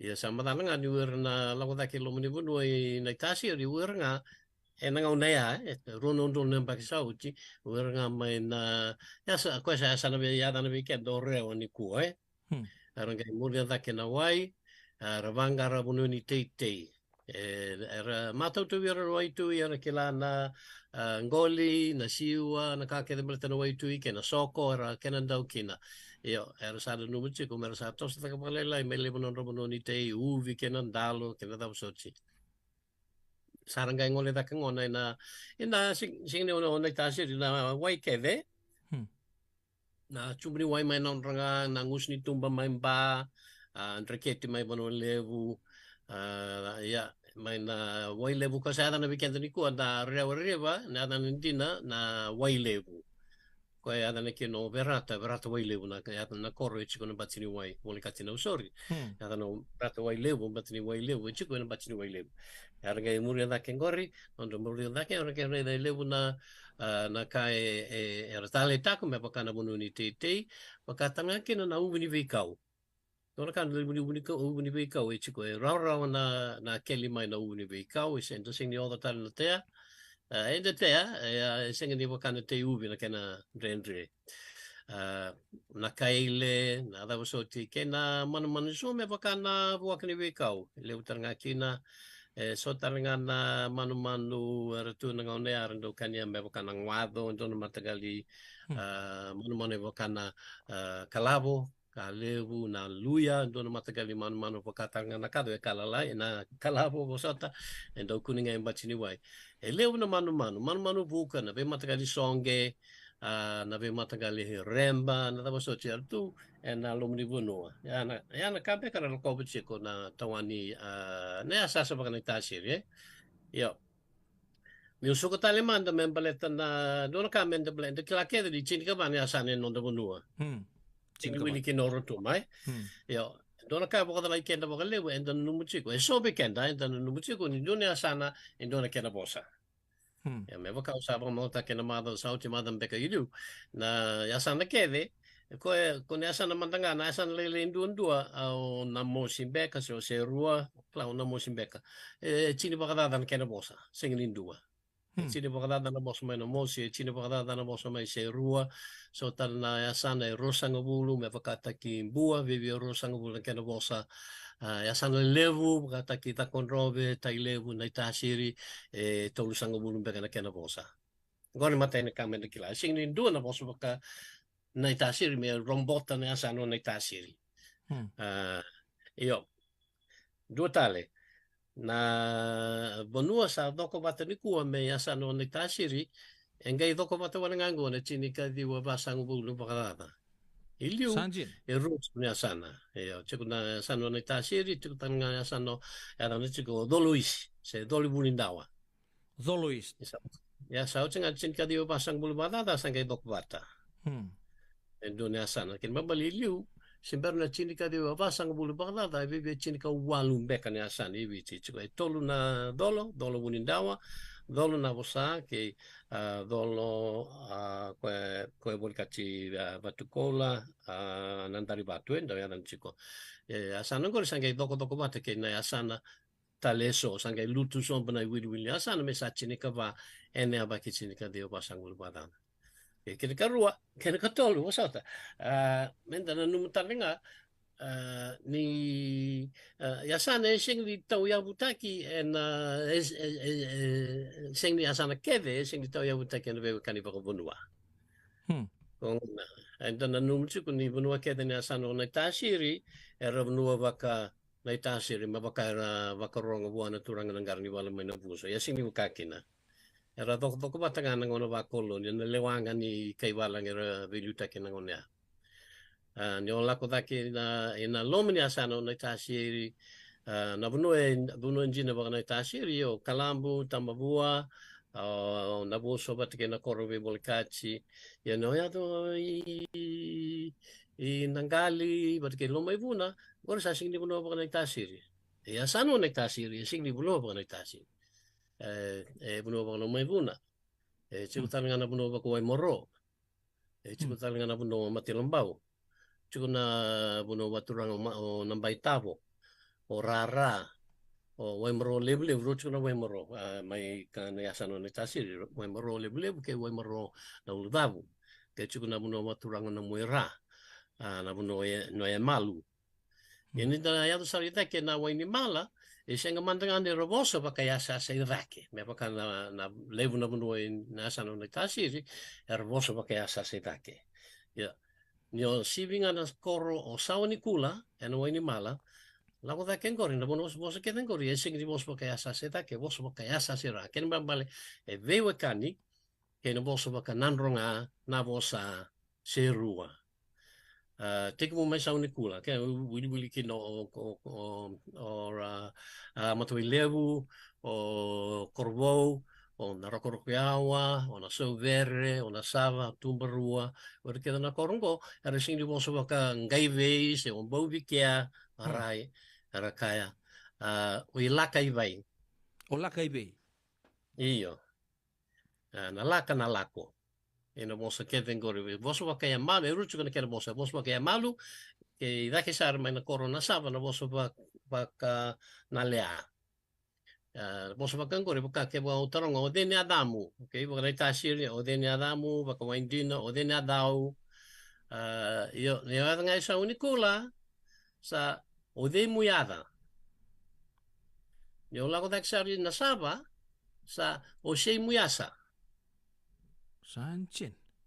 o se muiasa ia na kai la sikina na bosa baka na lea non na bosa mai na sava e tau bata ke na bosa waka na lea mai wani makutu mai na asana na mosi ia wakarai taka na vida la tini asana ke na yala ni bosa ni dona koro mai na mosi o wani makutu ke dona koro i na asana na tasiri o na sava e ro bosa bata ro ya bosa bata na lea Toto bata no robosa, ma causa tu no ci, o de nada mo se muiasa. Mo tarongo cheko, nada mo da kapiteko, arkai. Na sabo babano. Na sabo babano, no robosa mai na saba in asano ne tasiri bata ke wani makutu ne asana o namosi.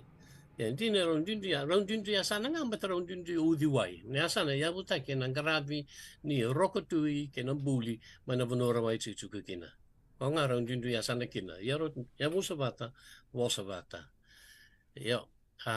Akene mo madala matilili matangangori. Sa usa do magana taro yang basi kumekina. Ai lebur sabar takasar cukan na totok na muni ba matal. O matangan ni rongo to cukan na be matanggali o de muyada. O se muyasa. Saya do ni take. Oni lebarita kan di na ngona ngani bingkara mana cini ke dio pasang bulu kala na turang tali sambale ratsela skuna nga may binda na baka sa mango me cini kapana sana ya sa sing na ngona nga may binda ikina sing kutelebi na biwa kani sa turao tu vitali ndor tawase na sana na administration na ngona ne ba koloni se non dei sartunga na non daru biwa kan baka usabori takachungori may way ni makutu may na mosi enda na bikile itunga na nonta e vosa o baka samata ke baka me lesu na buku di baka samu ni baka rita kachuni chuna dolo east dolo north na kona dolo ibunindawa ya dolo west dolo nadaribatu dolo nabosa ya na kene do buchi ba bichi gora kela balain ko sanda kila chuga na east na west na north Ya, itu toko sartu kan no muni sere ka toko na buku baka sama ulu lesunga no muni tuguna ni rai ngole mai Solomoni Tuvalu tawana mai na viene na lai Vanuatu tau iya Vanuatu Vanuatu ke Solomoni iya don Vanuatu ke Solomoni sanga ngole zake mai na ngani tawana mai na bi korkoro endora kai mata utu weekend Italia mendangan dale tu na lomo ni Vanua libu na nonta koroba bici tungai namba cini wai na benjini kin no muna madala ni ndala ko saranga mai wasa libu na buku di bakasa mangani nda sia mangaki no wai artumbek nga sa tawan ito to kanya o ira sa gay bangarabu no tala ni ko salit tawana saranga ko na lomandonu ke biti libu tutal to ay kinabi udi wai kanta mo ni pinakadi nonda biti patu ya nangonongo Ya, numuni bagarita ka chukun na sana bagaturang ni tasiri, ando na kena koro chukun sarama ita kia Roma ni bagarita ka chuka ay, me ngole mai. Bebe abida na kena bosa todo kon ni umani bat. Tol sang bulu bagatatal nga se bida. Ayo, may inasa no ni tasiri tol sang bulu bagatala na kena bosa iyo. Ya, ni ngonongo. Ningai tabucin na itasiri sa tugudi juga na icugu bo turang ko bilu taki na ngonong go may matini kutu na rai icugu na ngoni turang na ngarni balu ni bagarita ka cumaya ni icugu talanga woi maro ya ira duitu sartu kan kena cikin na lomo ni sana batu na baturang juga ni tasir ngger may sema batu tu na ngonong go rasa biok kan itunga may nangono ya ya ni terus emberlan dia apa ya ni na kesona bosa pa na itasiri anda sa anda be kilatu na ngonongo ni tukuni na nonda viti na nomuni vakamuri lebu sara na loma taro endo tu na ngonongo ala ko mandan na mati lolo na butu bonu kila ni apa ita vital ngakina na kena lako chunga mai na ngole mai bundar muri ata kena tuale Italia de berrata atu indona kene wasanda ngai wase mai me ato sarani kambara ko ngai ngole na luvenra leite na mbua artombasi kina mai ta kauni tambua lindo tale kene wasia Ya, sangka itu tukun ciko. Oh, yor tu mbera mai. Kito na mai yor tu na ubu mai ra. Kito satu makau tiga. Baka indo na bilet. Indo na bilet leza indo ciko na non da bit na ngonongo. Ya. Ir na biokan ir siam ciko mai. Na radio bulan do bata dan do bata ciko ngas ni buli pulang gereci. Non da bonua. Siang walangan inda vitan lota kana bosa. Antara ni baki kili ba malu tu ke turang gas ni buli baka ni buli tapi nakasar. Na vitan longo ka lebur se baka me tentu lomat taru tu war tunggu tu liu mai. Ya na non da viti. No ni tuku na komandangan na vitan longo na ngoni lepita tul na undolu. Na mbak sau chao ni sabungan di takasar lagi na. Yo di ma da tawana tu mai liu. Na non da bunu viti. Ta wir sarang angkor na waktu kay enda waktu kay ni kuha mereka lapita era wir na tawa bunu tarang may Vanuatu kay Solomone kay New Caledonia era kay lago na kay may era kay so era kay era soko so era kay era bondo na binibili ni wai tu sing madala era saya no may iviti ni lalatu non ya to may era kay taya butakan na be koro tu kuno chiku en Baravi era tali takan chiku en Baravi non ravale na matagali bali sing madalo sa klachur matagali bali go ya dana biket dana vata itara sa nga nan dela ni machi sombran durun del ni machi nga itara na vale takana kena vata nga itara kin na vale ya non ravale kay lapita so na bono ay serua sera makavale na vata ni kuha aundo na may buna new o klay chuko may na butini iliwi chiko may seru anu sing madal ni kuha na vata yan on ra vale na kay lapita yo di sao ching ano re ato may ukila le butale rangay muri may kora ba kamera me da vewa kikinay singin in vakamenda toto vatakeda na kay witi dan duinduitu balte so en ramay Vanuatu so may Solomone so may New Caledonia so may malaya yan isa tawan ni obici ara lakalako ngamay na muri chiko may kay lebo bira may chiko ngay kay so talaga kay les tal may dake ni sa viviendo non dolo na kena tawan ni obiti so ta dalangori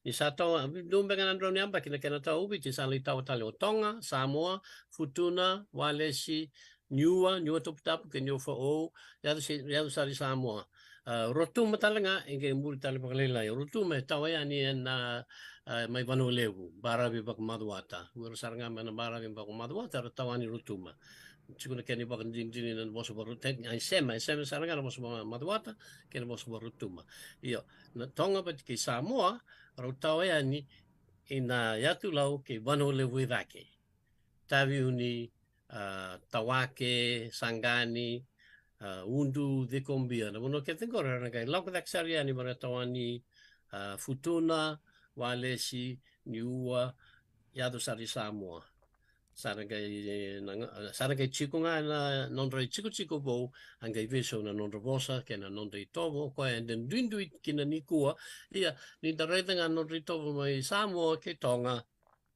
doronga da nondrobosa and the clan is bewa kani tini kepakan da kay mantanga doon na kay Samoa ya wili manaba Samoa nakatasi lua tolu fa lima ono fitu balu iwa sefulu wala kinto tuwa tiken non da wili baten da bewa kani ya na kaya bakray taka ya kep kandales tali i naitasiri paka o kaya chiko lebo bir may naitasiri era bu inam na buno chiko kina na wailevo rewa ni kuwa ya na kaya di kilam perti rewa hindi na daru si bital no taki rewa chiko o rewa Usini bosa mbleti asana ke de oreo, usini bosa mbleti benga, usini bosa mbleti napakavu, wanga nake se muy buso. A bosa mbleta na lomani tembara, se na lomani triketi. Yana buno chiku kina na korbaturanga, batike burbasanga, batike na kortale so nondo na kaimburribalu, o ka nasilai, waivo, dei soci. Ya tu sari na kelo. Buno ke tengori le lebro sindikila e buno tawani vo en tolungan raw ne bakiso ci da buno keten gori way to itu sengni don ngel mama de tukin Kasaya na na num chiku ni chindika vitu balada kay do na walu vule go around yo ko batanga na walu ro ka ro dir som kina na nrua o batike rokola iyo na walu ngangor sangkai beka na ken na deni walu ve ko to sobu mai sangkai buli kina na lomini tembara leu tu na ken ibon jinjina leu dia ni bunu mai rewa era vakaraita kan ni bunu tawani bo Wateke na ken rei tano no mandanga na belitira na chiku mai rewa era kaya kedere dundu no vakai ura mai butia era lak mai tasir mai na budini ura mai nuku era lak mai bau ura mai na ibladar lak tanga mai bau na silai lak tanga mai bau na silai ura na burnival lak mai berata en duitu na buno lak mai kina e singini do na kai rewan dina me pakame se tuma kawakina e kai rewan dina ngana mana Esa, sabo. Iya. Ya dor lesuai na buku di nomuni pesa mata na esa na baturang onay tasir. Iyo. Tangkay sobir na kami rewa sa era bos anak may tasir ni dumadan kini makrita kyo nangkarani menodo. Era wala ngangko, era ako may tamabua. Osota tamabua sa kalamu do pero. Tamabua tino tamabua. Kung nga boleh kachikina na bosa makarewa, kaya bosa makanetasiri, sing no netasiri dolo, ya netasiri ra kalambu tamavua. Era bang takike na sa sungkor nangai buti kina waray. Sandin. Ya nakanga indui kina, do na bosa me madal takmanda nan dewa ni vu. Na vu do na itabi ni bosa na bos makabit kaya bos kede burubura na mebaka na lako ya no na vu se na tiko gortar nga do na vu moku ya do tar na vu ya na vale e sing ni vu matan vale tukuna do na kana vale tukuna kana do kana matan tukuna na vale yo na lako na tiko na tangi na labas ora kedengori na vu e tukuna kana dewa ya na kuri muri e tukuna tukuni takabuain dua kevo kau tangi ya utangi walenga kevo kau tangida se tangidaka ya na no kutangi embaleta endona kau binakata se endona ka esaya do viau ya nan dewa nivu ya nan dewa nivu when was bakarewa e toto watakei kandavo toto watakei bau ke verata ke lau ke vanu levo boleh ke vanu levo totoko e a ken ba nan dewa ni lako lakoba dewa ni ngai ba dewa ni tangida se tangidaka kikuna dewa balavu yo ninda lako taki na tasiri na kain dundu ikina na kenan dewa ni bu e singini a e ken ba ngai ba bagarewa bagana tasiri ngaibe yo na mokuta bagarewa bagana tasiri mokute na asabu kime ya baka ya singkla ode vuki berau iklangan ni round dundui bakarewa bagambau a nande univu bakana tasiri batike leutan la bonua na bakana moshi talanga erka na la cave na dabo kwate chico bakana moshi to bata kenan dewa na ya ndo na kaya do boleh kan na tasiri to doko ya saranga idake waini malo talanga nambombudo nanrau e bos talanga baka itu tu batke boleh kinto tu batke bos baka nambombudo ya nanrau e wili chukuna sano nanronga nambombudo e wili chukuna sano netasiri ya se di do bero e bono nanronga se bono na baka netasiri ndinda aro sa to ko matanga na lewani matentu ba koloni dotale na kilele kino elevu na bono manetasiri sing di bono keve na matagali rorongo ya dana na rongo baka tembe ni ngusu na tembe ni ngusu ndongo ni udubuta na ka walenga ngondo na rongo ikuni na beya saibiti bole kan ibe bono ke debiti ke baka tembe ni ngustaka au na ka na kwa me baka tanga kin nanga au na ka na ngwa ndotan nangwa nangwa baka tembe ngusu yendotan na kene bale me baka na bos baka nanronga nangata na bembasa ini mudu senrelie nangwata na ada ni manu nangata sen balei Ia, abuni nongo da buta bateni asa sera to doko, ya asa sera buli kino seru nandro ngamba ya sawa batulele napsot. Era da buta kede na rongo bakate beninguso, raka kede na kwa, nangwa batiki nangwa. Bono kede ne asa sera. Iya. Iya, na indola kuma ne asa no namoshi ke ne asa no ne tashiri. O namoshi to doko e da buta, o ne tashiri e senga. E songa.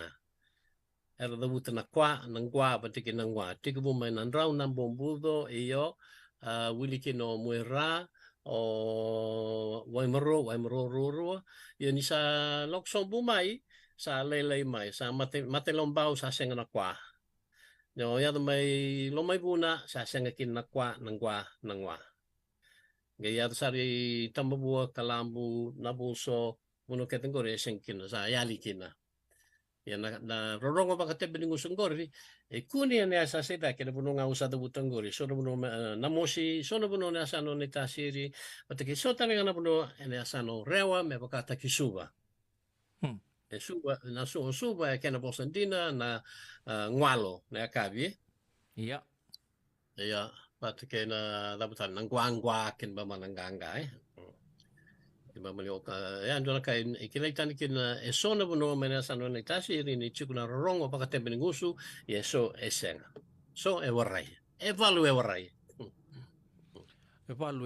ya sabi naka evalu e warai abo roso bulu kapana meniti me onna kalo ko bitan lo chege no tanga snipuli pulong gere to bambo tena babure baka sama sar chugo weekenda en kabini ko na radio bulon do bat no do biosi taga chugo yan weka me bale cirto no turang maramanita en lo manya san no baka turang on tasir iya nindaro sebo chugo weekenda ro bidan meniti en kabina kani kuai na biwe kanyo na tasiri keira na via sana todo doko ena nonda bonua raunio ni se mata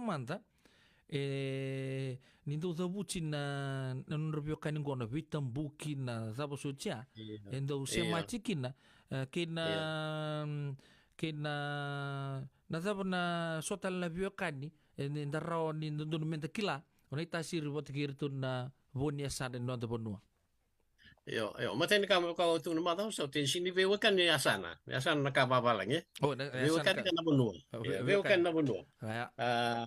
Yo, dona vewakan ni bunua uklava kalai usai liu tu nak nai talono nanga. Uklava salongo do jumbetan nanga so lo bukan nanga. Gona nundro vewakan yo nai tasiri kei nakelo. Ona numa. Nu kila ni lalangori baka mandun takiau. Nanga Ngabata ngori, ngabata ngan total kani bos taki yo, ngabata. Bukan nga, liu tu na kentalo en balita na non ro sota en dona bu mai na tasiri ken dona bu mai nakelo. Au sing ditu kun bate liu tu na kentalo.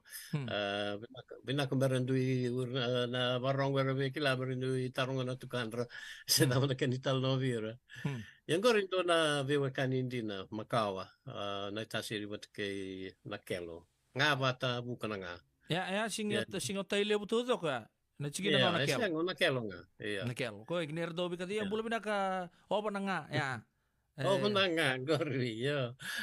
Ya sano na tasiri wata kina chigi no nakel o taile buyo ya ando na biyo kanya. Ya, senga ni asana senga ni tikina na bonua ora raw nakel. Oh, bono ora raw nakel ko ya. Pati kina bono na tasiri singa sana. Ya. Ana kan mentang garau nai sing ni okati na bewe kan ngori na bunu ke na lomuni asano na tasiri sanga wakabauta ni o konga na bunu kinchukin na turang nangar libalui ka nabuso pati ke na be korro we bol catch ke nabuso ke bambale no muni bagarita ka na vikadibia ento na vikadibia ki nabuso tamabua kalambu bunyun robu kasabu na dokai ka nangani batu nakini na toy ka dalam tamanu wai tolu ndeke wai la orto na buno ke dia wate ke na buno rarao na kelo o bananga don't be angry yo binawali ya baleta ka ni orto tigo na bachi ni udi wai lebu na wai lebu ya ngori ya lebu tala buno ro chikon bachi ni wai ro sing di bikadi bengori Sangkai bunga mento bangkangka atau besar manta rubi bika divinga kino na tasir be nakelo o tok sianga o vengo na usor sianga lebutan unu are cikutan ngan batini wai are sing dibika divikina tongku kilamanda ya ya indua tal na biokani ni tasir ke indua tal bonua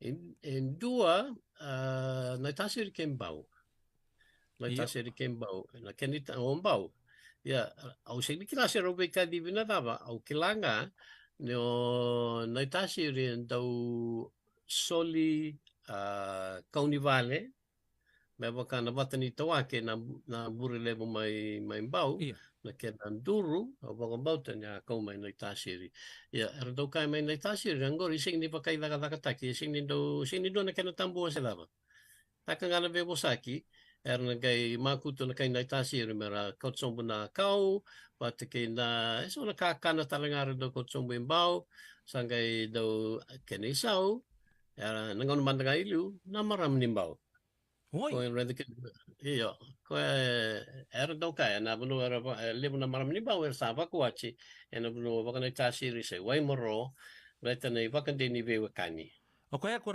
chukusakit na maramo libu saranga mo wai moro rasia masaranga na yun turanga ya ko singa yali wala ngango na bidana bagsau ti ro Patricio Patricia kena bale na kena do coaching nga nakau militar kena batin tawake na kena isauli sumaimbau wirtu na turang maramo na itaya indo na maramo saranga maimbau mengol mai usin klase endua serua ser salele usar maimbau usar cuma ni tasir ngono boy iya di bakasa mata endo nangauna nang karnival o nangauna ni ambin lotu ora timo di bakaruru levo na kanital no turanga kilile mandanga na tal kai wala lagi ya watina o andi area takwila na ulu matua nei vakombau ena nona vakamau sanche ya vakaritaranga na bewakani ya kena bale na kena coachingan na kauya militar chuna batun tawa ke sing kawala nga may ngor marama sar nga may palilew era coach may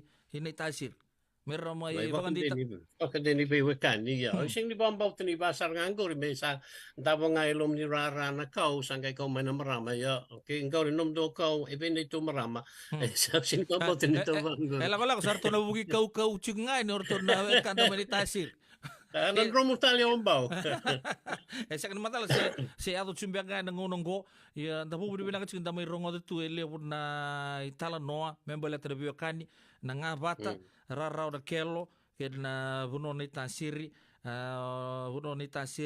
ke na buno ombau ya so na buno biokani boleh karena bitambu kita langaki dan sana buka turang ni tasir. Iya, era do bitambu kina na bati. Bang madal kina na madal sauti na bunu embati na embati do kena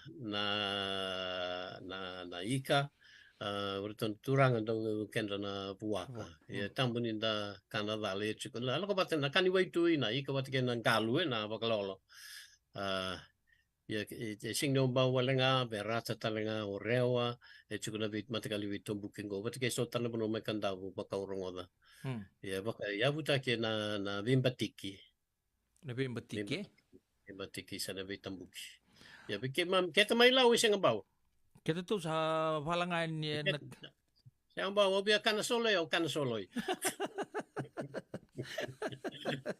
ya obila ka vital no chico da radio bulan to mata saboto ko bikin to evita ngana minchi mesata por na nonto program nonto vital no chico na sana bo turang on tasiri ken na se na bonua on tasiri na bonua ba oi maro ken na bibuno to sar sa ba mata te chico nda sa baka sama to weekend na da buto chico na esa no tasiri ya sama to weekend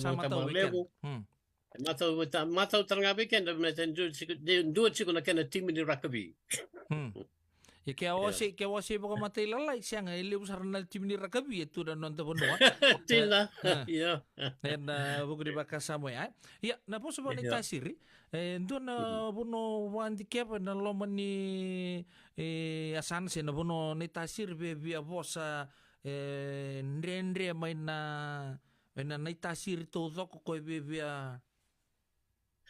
Ukila be kenda na singin kila ba bina kana po sa nalong ni dol kay nitasiri may kuha man dengan ni Willy na si Muyasa batera ya bosan yasa sira ona tukuna na bosa baka Wendy na se Waimaro levu watakin bos wa sere aro to batanga o sere watakin na bakalu ka onanda kuni o na burbure na buno ketenko chico na kain dendre kina menda buli na kena bosa kena mata ye chico na rongon pakote beninguso na kwang wa ye sing so ni dendre ngore yo na kain dendre kina menda buli na kaya boto kay mendurusau kena durusau na kabo ve kemne na barong chico na durusau ngada ni bosa itu kun no de da kabo chico ya use wiko se ndo tan tamata so kendaru se ode ndo na kere barita naka keni barita ki au sa lako ya bos babitura ramba au sa lako na au na durusau ya na durusau tamatongo lendua ken barbate o ko bosa chico lendua ya na barbani au ke kau kaya osalako ngori durusa automaton gorni lendua betengori indusi iko sinyo yau lendua oh ya ke kau kaya esalako na engori na tomataya lendua o cha sange chiku na kena meboka ke kau eu betken totale ona kaya kera usalako ke kau totale ke to usalako ke kau melelebu ke mami salako yang na bosa keten kori na bosa baka Waindina en dundu na kani ibaka kaya baka tamatangko sana ya na ngori na dabuchitale na lomani durungauna may baka biti raramba au salako baka Waindina usumbau se usumumbau kaya baka usalako iko o somombau na ene chico na teki bu chena du tanga na so bete na mo ya buka la kokoya samambau salako ke buka kero le rua me ukaya baka bitrara ma kero salako baka Waindina surumbau ke buka ke to le tolu sutombau ya ke to salako ke vanga ke mami lelevu sunumbau ke mami salako ya ngori ukla lelevu nan rendre biar na bungi ngori bate dundi wale bu kena kasama to weekend laksa balevu sunumbau Dapo na ka chukin darong ya. Umumbau. Ya, ninta to ko wabareta ka chukin ni rendo bibo sa kinatura ka maraman ita. Malaka sumbau. Ando na mo chukin ni bakay sandu patatungan na bosa na lobo ni yasano na itasiri. Tangga may rongotan ko na kena ngata lalay yeso. Toron talon ta chuke le kinda na mataka. Kay turang gas ni buli sa andora kada no ni kilaba ko binakasar na non ratobos na turang marama naita ena ka binakani kuwa o bambo tin sa tombo kenda ro ngona sa boy tini na miniti me oro na koloko ndo mata na ochi no muni tukutuku ni rauni dabu chir to talemanda mai lo mena sana ba turang naita siri kay na nomuni tataw na katungan na nonda bosa pero biyo ka nirasya mo chigumay na rin yung bulong doon banta yan ay kapi ng liko nabalew so baka nakonakwa baka lepsara ikundo na kuidingu may nandakuni may Waindina kaya ndwe warong tiko mundo kilana matay ni koro buli langwa ke na may Waindina o nandakuni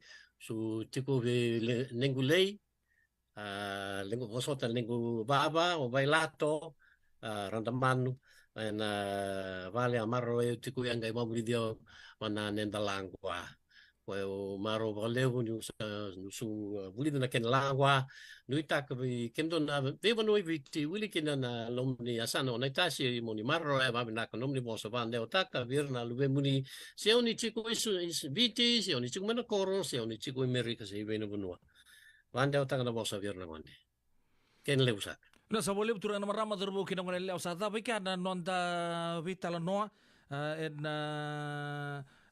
eka bida di bingkara bini tai na nonta programu pakai masawa enta naga mai ndo patali ke ngas ni buli Paulang Gereti enta bo bini laga bihira ni rau ni Rosilian Rengauna na kabi naga ni kuwa nonta program radio bulan do bata na nonta bosa enta bo bini naga ni enta vitala nonta gerto juga na turang merama naita na lomba ni sana bo turang naita siri eka bini naga ni kuwa.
San Francisco. So if you're interested in learning, right, our campaign is open to everybody. So we would love to be able to provide you a basic education on finance. Ya bakay long binaka may sana kadua, sana tiko binaka talangana kena isaw. If you are thinking that, you will attract that. Na raw ko lang nga nitos na siya na kemisaw, na baka na ibakatangan na yan din inomutumbo. Prangoda na imbalan-balan ni Vaka sa Mango kena bunga tala na nonda programa Boro Taki. And ono na kaloka na via kami ni Boro Buka vi kemado ya Amerika. Doon na kaloka na singile po ni Boro Wai vi kemado may biti. Wakay labo ena Boro Buka. Prangodi kena nanonray Vaka sala na kena daw ena vika wakay labo. Radio Bulando Vata San Francisco. Mekauti kanda vatamai. Jangan bega ni pas tegi na namulore na buku ni smoke check kita orang ni buku iko. Girita mai ni tu team ni Empower Team and Southern California Pacific Islander Community Response Team mukune kina na bebu ke bagai labo kaseng ni saumi. Gir mai ena ono saiba dua liwa ono. Boleh binang katinay Matthew ni sawa kuskusibe. Isa ni bula binaka. O se vivi mandongo kina maoli mat. Ele taka kina endona ni to pakataka kana lailai. No le uku taka pakatotolo ni bernir to yavea ni nabulangi. Oi, o dea bakasanga. Erto bakasanga telanga ora to. Sarara saranga. Go enda so mga nakakana. Esen minta so manakena bakanga takina olo. Oi, okay. Nagsaraman da kilatiko. Maulimad, Valley Marulima, Montgomery Drive, Suite 2 and 3, Santa Rosa, California. Vetar tarasarani kina naba ni telefoni 125 saiba vitu tolu 5 vitu. Ene kena itugu matalelai. Nada be ko marota katiko. Senga, esan tonti na marau kina boga vingile wo wakila. Balata? Kesa mani ka vivi na nongumbula, ke mundo sana senga ni lenga. Dona senga talanga ni rere walo ma se mundo warakati ona ila reng. Balata ni swada kabatu na nongu life insurance policy. Iko da kabuto waka tapea. Sa tumu matanga na numun ranga senga tu na tu pepa. Sa tiko na mate, se senga na pepa, senga na lenga. E se rawa nindu na nongu life insurance ve Lincoln Heritage Life Insurance. Na company ni life insurance kanga niti kenda binaka na itoke kanda sama ivoga tiko ngoya Amerika. Rawa sar na boga leo fomo. Text mai kina vasa iwa walu vandua, tolu walu lima, ena kena ituku matelalai. Yavalata, deo nangai valata, ena radio bulan dua vata. Weitalono te kina na bika membaleta na nondong bula, mai wei ira na kena dau mai na tambana ni bula so. Nasi, na puni wai. Promoda na bana kaloka na wei kabili tu city, ena veito kone ni Lincoln Heritage Life Insurance. Na company ni life insurance, kanga niti kanda na kaiwiti Amerika. Bina boleh besar turun kena maram daru kena kena lewa sa ono talaga mena na koloko weekend na kami deving grabe din time ena radio bulan dua batu tu kondo na miniti dua tokana miniti me ono ena kami deving grabe din time non tahu cukup ni bina numi rauni bola tokana mena tamuni nangai bakan dia otak tu ni bir na biakan ni rasa matal cunga mai se buno ta banga rasa macam mekina kami na ni kuana tu bir na biu liba non tapi bolong ngodi cukup na radio bulan dua batu pedelo no bono meni dona bin grabe bulan mena ka maramakai lati-latan da beta ke wata ke sendi kala wata ke pu sendi na ke binaka ni kuan bulu binaka malala vesi ni sam bulu binaka na sama sar cuma Australia bulu binaka maramana Italia ni ata ke bekata moto ni oni bingkarabe cugo en dorbono Santa Rosa se na Sonoma County ina ka binaka ni kosen dona bono bengo ni sam bulu binaka sa binaka na sama cugo mai kala ni sama tata cugo na nomuni rongoda na itala noa membaleta na nondaru viokani na itasiri ke nondaru enen turang mimbau. Lata persada bulu binaka na siapa cuma meramani sabu menita siringo. Thank you for tuning in to Radio Bulun Dua Mata Lata persada this afternoon. Bulu binaka buniani sobau ke na nomuni mata buvale. Wakata lagi na bay Sister Sally Low. Bulu binaka ser mena numitalan kina. Wirto mai Santa Rosa bulu binaka mereani koto isuba malombula. Wakata lagi na bay alumita lalingga boka sofa yan ronro ke di lalam balabu.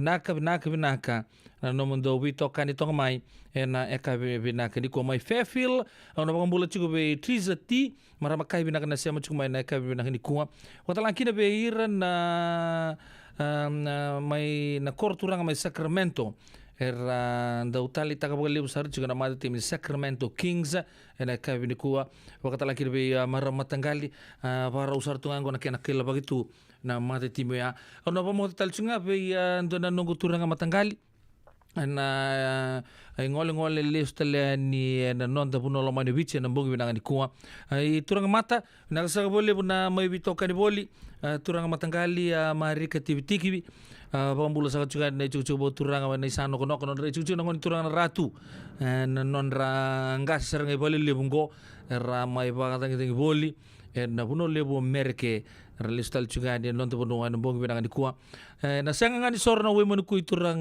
matagali abang ni binangan wirto na gang sa kime milolo mutiani na kamu ni membau wati kini bakata laki na be nomuni turang tai o pate seng lu betul ngaki na wirto to pasar na gangs mai apa mutu mai na Channing Way e ka ni kua ve nei Tavani watalaki na ve Munrau watalaki na ve ertoto sarana kena bulo iyo ve Munrau Mbale watalaki na ve Antipa ke ertoto sarana kabuni sana mistake kemuni toto sarovai na kabina ko sabon ni bilang talaga ni na gutsikin turangan ni batoa na ngole list talaga ni non rupu noloma ni bichiki kemuni toto sara ni sana biu bonu chiku na bong binang ni kuwa ni sana list tal tu non rupu noloma ni bichi anu ita gitu ni mai maru tagi sar chiku boleu na ngande buli bagala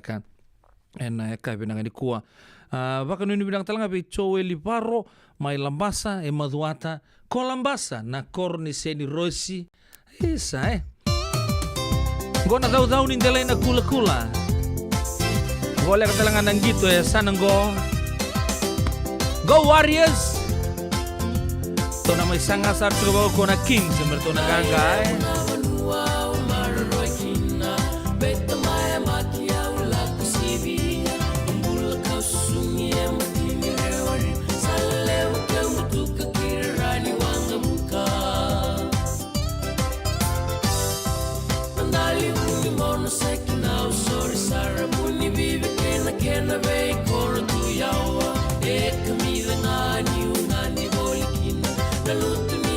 Sakti muini vinina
Kisa ndo umbulu binaka. Dosen kay tuki mai. Endo binaka tu bangara. Iyo, nimbulo binaka. Kito singito kibo sarangamay. Satu token dino Pennsylvania. May baka tumuli ang madoni turta na tataka na tumbuni wayway. Iya, kito sabista ka saranga nakaka na mga biti.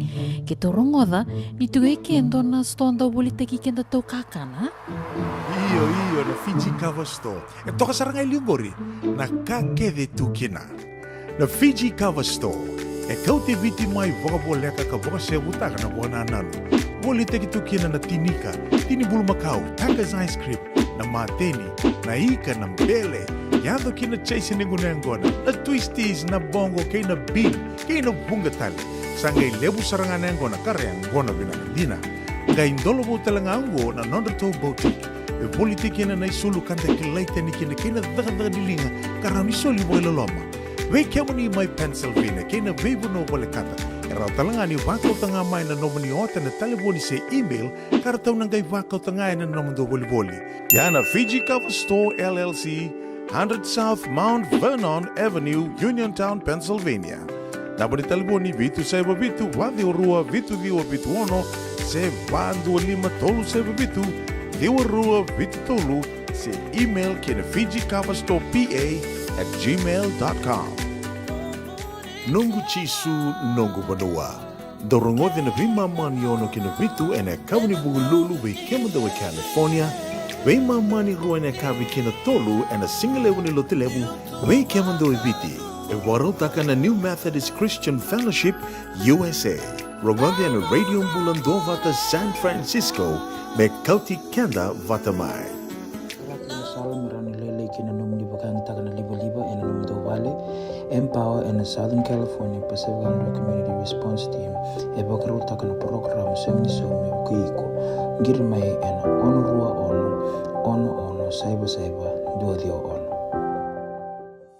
E levo tu na matanggali life insurance e Amerika. Ka levo talanga na kena itu. Ia na Lincoln Heritage Life Insurance e nganiti kenda mo binaka na ito kay kanta sa may bungi tigo-tigo na buno le mo. Kaya wala may wangande, so sa may bunga tigo-tigo tunde. O dami matitiko si Sen. Raw sara na bunga leofo. Katigo talanga na ilawi maruroy. Lincoln Heritage Life Insurance. Na company doon nga daw sa mga claim. E na loma ni rosa nga bulu ka pa na yawa kasama niya na lenga isang oti karuan na yambak. Siko mo na website ka tungkol sa TextBuy. Kinabasi ng walu-walua, tolu-walulima, e na kanay tugtugin matay na lang. Lincoln Heritage Life Insurance.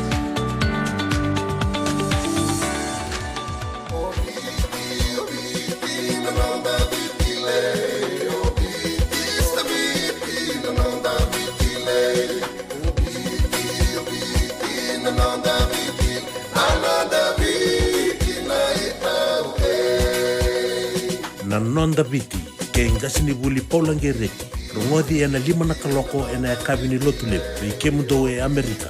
Tini karuana kaloko ena singa lebu ni baka romboka, ke mundo mai biti. Ena Radio Mbulando Wata, San Francisco me kauti kenda watama. Ito binungu tati kuna hepatitis B. Ya sangat tuni bakilau ko ento naka. May adabo ni gilay taura na hepatitis B test na madausaw. Asama ni lidula ni tataro ni hepatitis B. Karato sana tango makikina na nito matubabali mana matirero bakyo. Sa kambi biki na manila hindi kebi tator na hepatitis B test. Litartar mai kina taliboni 527 ono bituba 58 sa sikomana www.sfhetbfree.org na kenay tukutuk matalilay. Una boleh usar turun kena marama terbuka kena ngoneleo sibito ko bekenda na ngono na tinika ngono na miniti serta rabu na bambulo talaman kina be yerto na matila law ni temo slai erto bambulo chiko na buku ni norto tarabale na boleh na tarabale gonto na trade erdo tuku na nangase eto banga numu mate we trade teleson la la ngasali de kina tarabale se na buli tarra dan do takabutu ele ngone chiko binaka sar buku ni tarabale ngono go malo na ka bekemdo na siama chiko mai na kabina ni kuwa na buku ni tarvale mai na bua temoslai misa o net o tom ke benji na wali usara tarvale chuna kabina ni kuwa. Once again I would like to greet Sandy and also Latilet and Daveta, somewhere in the Bay Area. Thank you, Madam Sandy, for tuning in to Radio Mbulundo Bata this afternoon. We do hope and pray that you will be comforted with the music that's coming your way this afternoon. Naka lana siya machikim road chukumay batagi Mbu Sandy na ekabi nakanikuwa. Dangin bale baka moti pinaka false na siya machikumay watang kinabe amare dalalang be si baka muria baka balau tumay. Na non programa na kabina ni ko pakatalan kinabi mata na siya machikumay Sacramento kilanyo ni baka rauchu na kena kila bagi chuko na mati min Warriors na ekabi ni pengarabi dai. Ortondo tuko na may lau sabuta talibe ngole ani baleta apa? Ya orto ngarto samay buta tekiniawe sau mandanga na manuango endon ser makawasara bekenda na kabini kuai.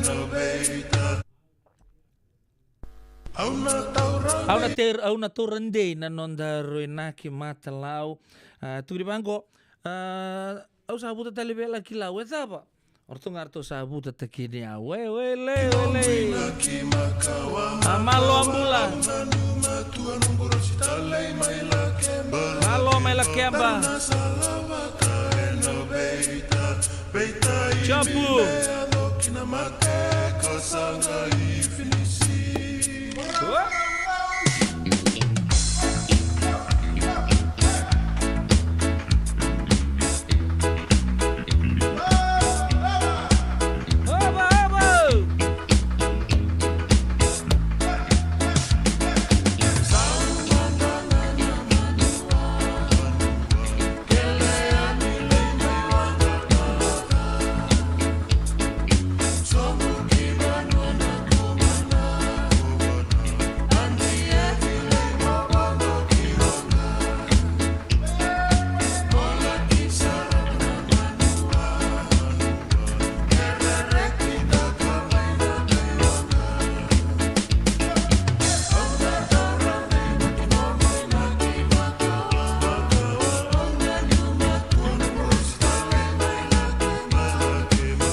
Totong na mondo tona divine no ya ubabasa nga bulu sabi mamando de weekend na ono ni kuwa anda sanda bagro tapa do programa na kabiri ben graba de então na kanun gumaro taka non do bito kan itigo mai na tulbe to mai na tigini ya u bena kongo na mai na ben graba ne una isibun de kuwa en kabini singa ni matakiro no ngai mai bito mani italiani en kabini singa ni mataka asama ru saka chukuna bula kena non da biwa kani ya ni semberanga ni ngole ore chukuni soera ngai ando na magatok mai na yo chochi ni non da bital no na kabini ben graba de na ono dina u kebaka ona singa na numira na yo tuti nungu sere na kabini ben grabi ni ko ne chochi ni nungu sere ni bagamode ona bagamode mudani kina bertu na mate lawa Wele, ya, koya.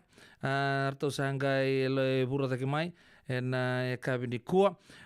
Pei erto na gangs go. Ni temos live ngondo tali. Uni tarvali terubi tunggo.